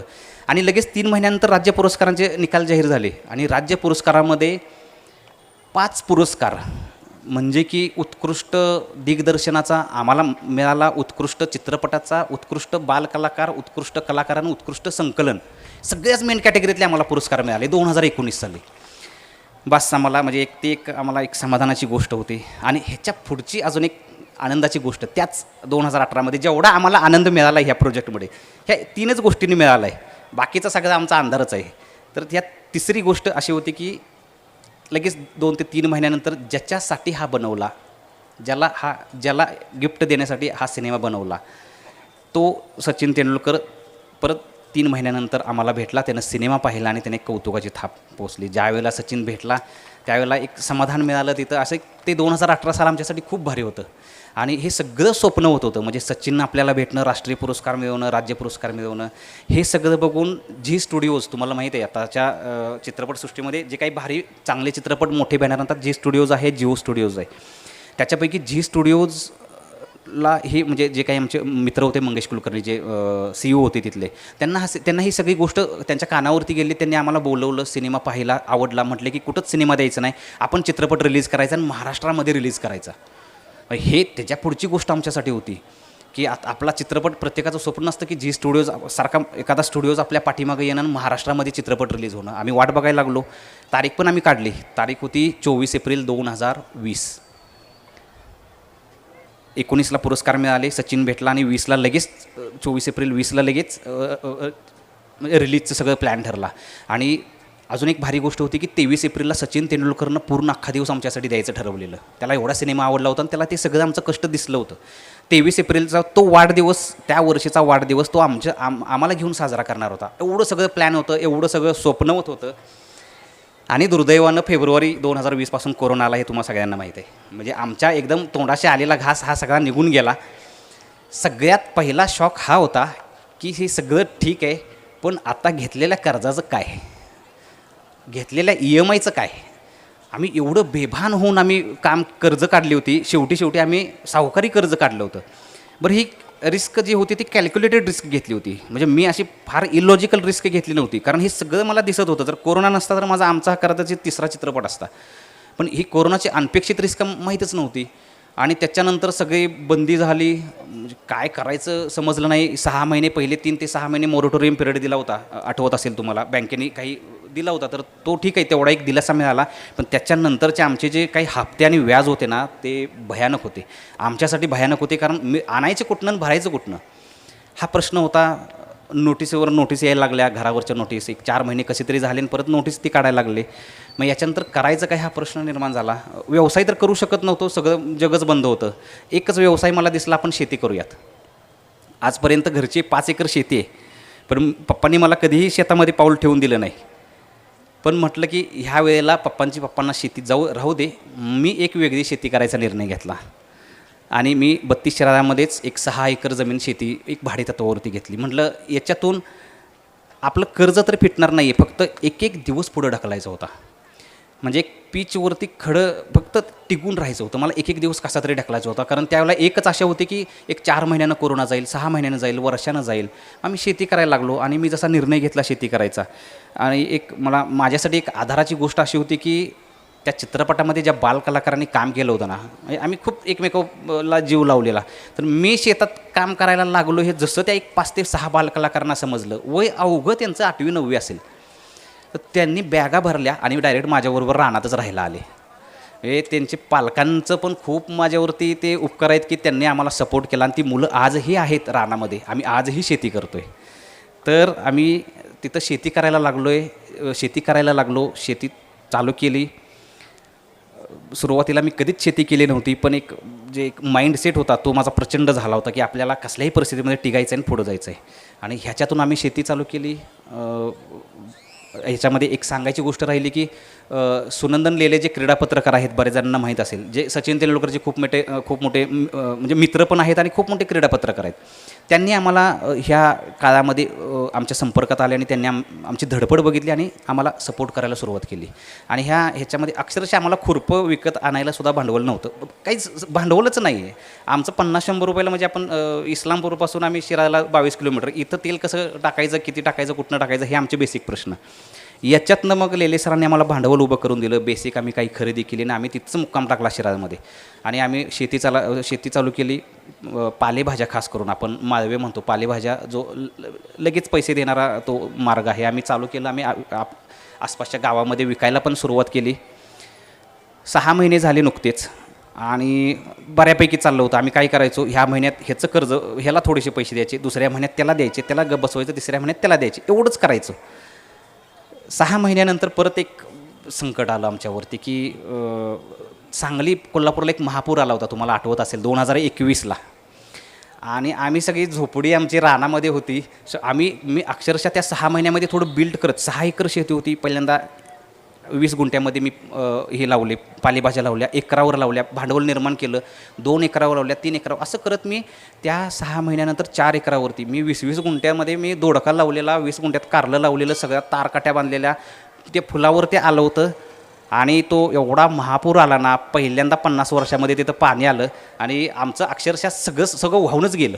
सगळी आमची झोपडी सहित, म्हणजे आमच्या तारकाट्या ह्या 1 किलोमीटर त्या बाबळीच्या झाडावरती, त्या लिंबाच्या झाडावरती सगळ्या एक हे साहित्य आणि जे काही खुरपी वगैरे सगळी होती त्या गाळाच्या ह्याच्यामध्ये त्यात रुतून गेली. आम्हाला अलीकडं परवा 2 महिन्यापूर्वी आमचं एक टिकाव होतं, ते आम्हाला परवा सापडलं नांगरताना. म्हणजे असंही अजून ते गायबच आहेत त्याच्यामध्ये. म्हणजे इथं असा प्रश्न पडायचा की म्हणजे देवाला अजून किती संघर्ष आपला बघायचा आहे. आणि म्हणजे मलाही मग त्यातनं ते एवढा संघर्ष बघतोय तर मग आपण पण मागं हटायचं नाही. म्हणजे ही एक माझी वृत्ती तिथं. म्हणजे मला हे आवडतं आहे, त्या परिस्थितीला हत्यार कसं बनवायचं हे जर आपल्याला समजलं ना तर आपले मार्ग निघतात त्याच्यातून. आणि मला हे पहिल्यापासून आवडतं, त्याच्यामुळे मी सहजासहजी त्या गोष्टीला मी हार मानत नव्हतो. ह्यातनं पण काहीतरी वे आऊट काढायचा. परत एकदा मग आता काय केलं, आता एक्स्ट्रीम लेवलला म्हणलं आपण आता जायचं, आपण आपली शेती करायची. आमची शेती बऱ्यापैकी डॅमेज झाली होती. म्हणजे काय झालं होतं, वर खालीपणा झाला होता आणि आमच्याकडे ते सुद्धा पैसे नव्हते की एक सपाटीकरण करायचं आणि बाकीच्या गोष्टी चालू करायच्या. आम्ही मग अर्धी शेती चालू केली आणि आम्ही दुसऱ्यांच्या शेतामध्ये काम चालू केलं. म्हणजे त्याच्यामध्ये आम्ही फवारण्या करायला जायचो. म्हणजे प्रत्येक पंपाला काहीतरी पैसे मिळतात. आम्ही फवारण्या करायला जायचो, भांगलन करायला जायचो, सोयाबीन काढली, खूप साऱ्या गोष्टी ह्याच्यामध्ये केल्या. आणि म्हणजे अक्षरशः आम्ही ऊस तोडणी पण केली.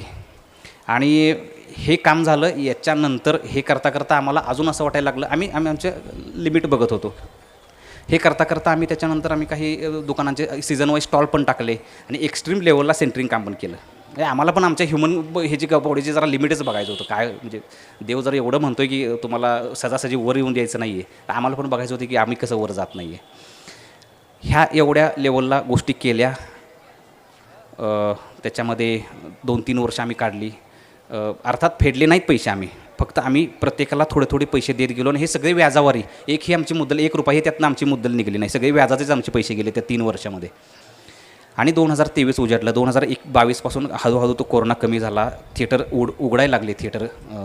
आणि त्याच्यानंतर थोडा पावनखिंड, मला वाटतं सुरुवातीला आठवत असेल, पावनखिंड आला आणि थोडंसं जरा त्यांनी बॉक्स ऑफिस कलेक्शन केलं, जरा बरं वाटलं. आणि आम्ही पुन्हा एकदा जोमानं म्हटलं की आता परत एकदा रिलीजच्या मागं लागूयात. आणि ज्या वेळेला आम्ही झीकडे गेलो तर त्यांचं उत्तर असं होतं की म्हणजे माफ करा, आम्हाला आता हा सिनेमा प्रदर्शित करता येणार नाही, तुम्हाला सोबत घेता येणार नाही, कारण आमचेच ऑलरेडी एवढे प्रोजेक्ट अडकलेत आणि आमचंच आर्थिकदृष्ट्या एवढं कंबरडं मोडलं आहे की आम्ही तुमचा सिनेमा घेऊ शकत नाही. म्हणजे जो काही आम्हाला होप होता तो आमचा निघूनच गेला. हे इथं झालं, हे जिओ स्टुडिओजला झालं. आम्ही खूप मोठ्यानं परत दाखवला, कोणीच रिस्पॉन्स दिला नाही. म्हणजे एव्हाना 2023 उजाडलं. म्हणजे 10 वर्ष, म्हणजे मी 2 वर्ष मी ठरवलं होतं की 2 वर्षामध्ये आपली स्वप्नपूर्ती होणार, सचिन तेंडुलकरला आपण गिफ्ट देणार. असं करत करत 2023 उजाडलं. 10 वर्ष अजून आम्ही त्या स्वप्नाचा पाठलागच करत होतो आणि कुठंच आम्हाला चान्स दिसत नव्हता. असं ज्यावेळेला लक्षात आलं त्यावेळेला आम्ही ठरवलं की परत एकदा आपण बोल्ड निर्णय घ्यायचा आहे. म्हणजे आपल्या लाईफमध्येच हे आलं आहे का काय, असं वाटायला लागलं की ते प्रत्येक वेळेला काहीतरी क्रांतिकारी निर्णय घेणं. लिखाण करत होतो, ठीक आहे, दिग्दर्शनाची बाजू मी सांभाळली, हे पण माझी चॉईस होती. निर्माता होणं माझी चॉईस नव्हती. हे पण माझ्या पदरामध्ये पडलं. निर्माता झालो, त्याच्यानंतर डिस्ट्रीब्युशन, जो सिनेमा पोहोचवणं, ही गोष्ट पण आमच्या नशिबामध्ये ते नसलीच पाहिजे, ती नव्हती. ती परत आमच्यावरती आली आणि पर्याय नव्हता म्हणून आम्ही 2023 साली आम्ही चित्रपट रिलीज करायचं ठरवलं. म्हणजे मराठी चित्रपटांना प्रचंड वाईट दिवस आहेत चांगल्या चित्रपटांना ह्या बाबतीत. आणि आम्ही पुन्हा मग थिएटर रिलीज करायचं ठरवलं. आमची टीम बांधली. सोनंदन लिले सर कॅप्टन म्हणून तिथं आले आणि 0 बजेटमध्ये या सगळ्या गोष्टी केल्या. खूप ताकद लावली. म्हणजे आपल्याला हा सिनेमाचं नाव पहिल्यांदाच कळतं आहे याच कारणासाठी की तो 2023 साली आमचा जीव खूप लहान होता रिलीज करायला. आणि आम्ही 110 थिएटर आम्हाला सांगितले की 110 थिएटरमध्ये हा सिनेमा तुमचा रिलीज होणार आहे. चित्रपट त्यांना आवडला होता, एका कंपनीला आवडलेला. हे सगळं झालं आणि शेवटी परत जी ट्रॅजेडी होते तसंच झालं की हिंदी सिनेमा आला की मराठी सिनेमा पूर्ण लोळला जातो. तसंच आमचं पण झालं. त्या दिवशी नेमका एक मोठा हिंदी चित्रपट आला आणि आम्ही 110 थिएटरवरनं फक्त 10 थिएटरवरती आलो. काय म्हणजे ह्याच्यातनं रिकव्हरी नावाची गोष्ट पण होणार नव्हती आणि हा सिनेमा पोहोचणार पण नव्हता. म्हणजे इथंपर्यंतचं आमच्या त्या सगळ्या ट्रॅजेडी होत होत्या. आता खरं तर प्रेशर वाढत होतं आमचं. याच्यामध्ये परत द्यायचे कसे, म्हणजे ज्या वेळेला सिनेमा थिएटरमध्ये चालत नाही त्यावेळेला ती जी निर्मात्याची अवस्था असते ना, कारण तोच एक होप असतो. कारण सिनेमा जर चालला तर पुढचा प्रवास काय असतो सिनेमाचा, की तो आपण OTTवरती जातो किंवा सॅटेलाईट चॅनेल्स इकडे जातो ना. आपला सिनेमा नेटफ्लिक्स ॲमेझॉनवरती जातो, आपला सिनेमा स्टार प्रवाह जातो, झी टॉकीजवरती जातो. इथंपर्यंतचा प्रवास आहे. पण जर सिनेमा आपला थिएटरगृहामध्ये चालला नाही तर ह्या सिनेमाचा प्रवास प्रचंड अवघड असतो. आणि हे आमच्या वाट्याला परत एकदा आलं. आणि आता मात्र कुठलेच मार्ग नव्हते. मला एक होप होती की आपण थिएटरला जर सिनेमा चालला तर आपण हे पैसे परत देऊयात. आणि आमच्या रकमा एवढ्या मोठ्या आहेत की ह्या गोष्टी म्हणजे मी मेंटली त्याच्यामध्ये प्रचंड ह्याच्यामध्ये गेलो, डिस्टर्बन्समध्ये गेलो की आता परत पुढं करायचं काय. पण सुदैवानं जे मगाशी मी म्हटलो की माझं भांडवल काय आहे, आजसुद्धा माझं भांडवल माझी जवळची मित्रमंडळ आहेत, जे सुनंदन लेले सर आहेत आणि कडची मित्रमंडळ आहेत. तर ह्यांनी परत एकदा मला सपोर्ट केला आणि मेंटली सपोर्ट केला. आणि आर्थिकदृष्ट्या ॲक्च्युली सपोर्ट करणं थोडं अशक्य होतं, कारण आमच्या अमाऊंटच खूप मोठी होती. एव्हाना काय झालं होतं, एव्हाना ज्यांनी आम्हाला पैसे दिले होते तर ते रिलेशन्स म्हणजे मला आत्तापर्यंतच्या संघर्षामध्ये मला बाकी कुठलाच संघर्ष वाटला नाही. म्हणजे मला आजही मी 18 तास काम करू शकतो, फिजिकली मेंटली दोन्हीही. पण ज्यावेळेला आपली रिलेशन तुटतात, ज्यावेळेला आपण म्हणजे मला सगळ्यात जास्त ओझं हेच आहे की मला ज्यांनी माझ्यावरती विश्वास ठेवला त्यांना मी त्या टाईमला परत पैसे केले आहेत. आणि हे जे रिलेशन माझं तुटत आले ना, हे माझ्यासाठी सगळ्यात मोठं डॅमेज आहे म्हणजे आत्ताच्या ह्या प्रोजेक्टचं. आणि हे सगळं घेऊन मला पुढं जायचं होतं आणि परत त्यांना रिकवर करून द्यायचं होतं.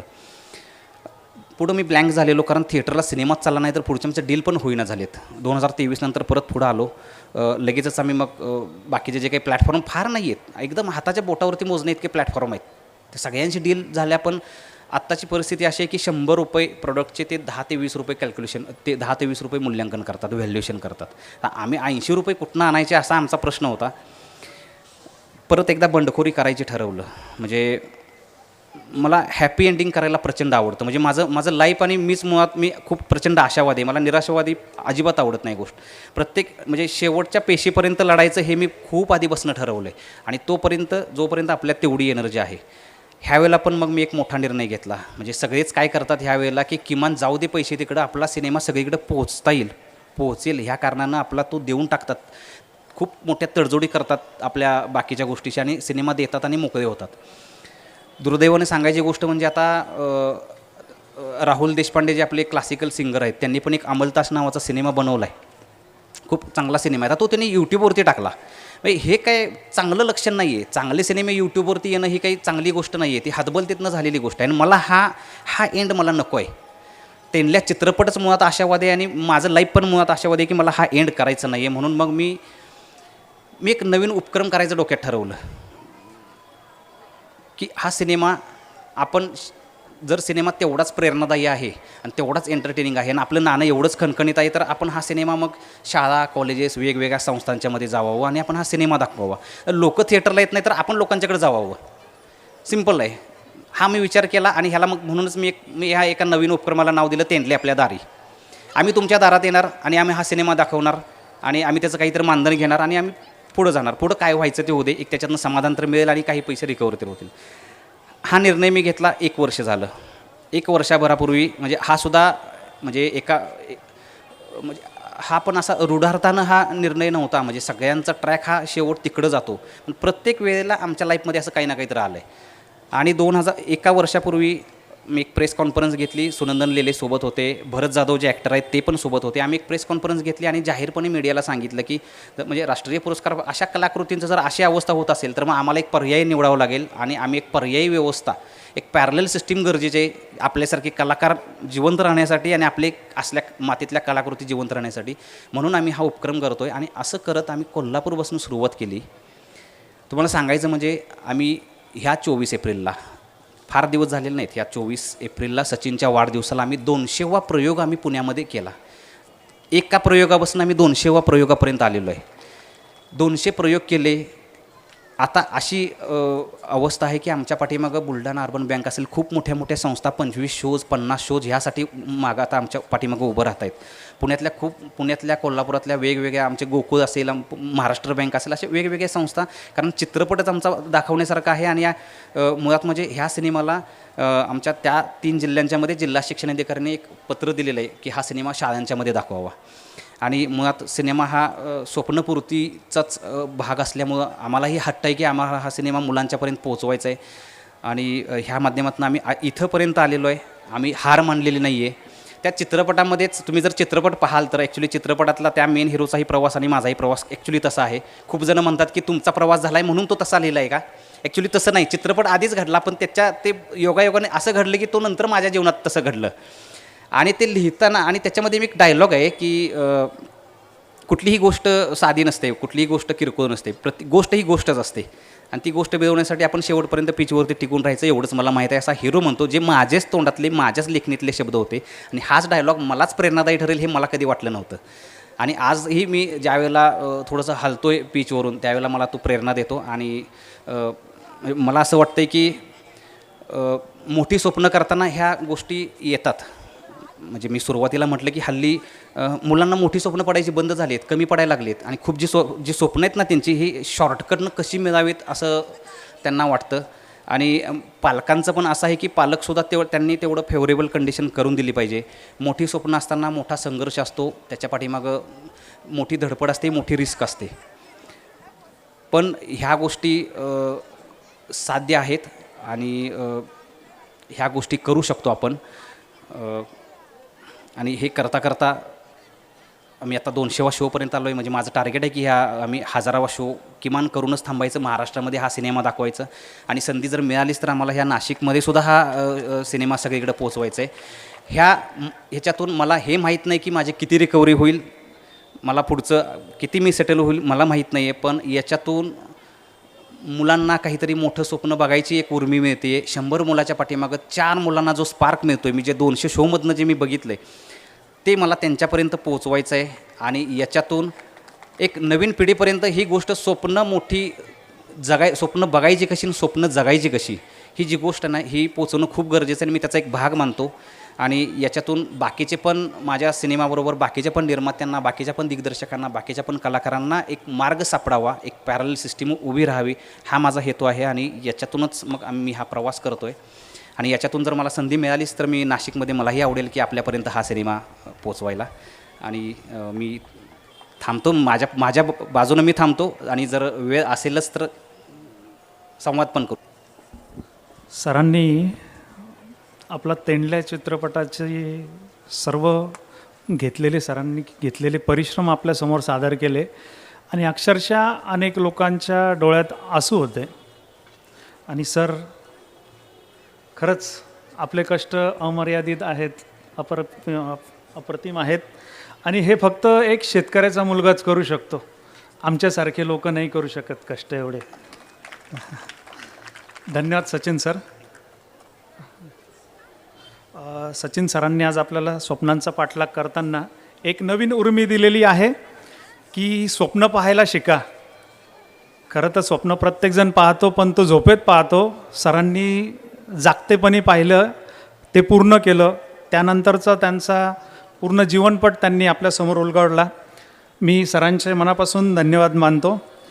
याच्या पुढचा कार्यक्रम आहे सूरज बारी प्रस्तुत भावस्पर्श. मी सूरज बारी यांना आणि सर्व कलाकारांना स्टेजवर आमंत्रित करतो. आणि सह्याद्री फार्मचे आमचे मित्र बंधू प्रीतीजी कारे यांना विनंती करतो की आपण कलाकारांचा सन्मान करावा. विनंती करतो की आपण स्टेजवर या.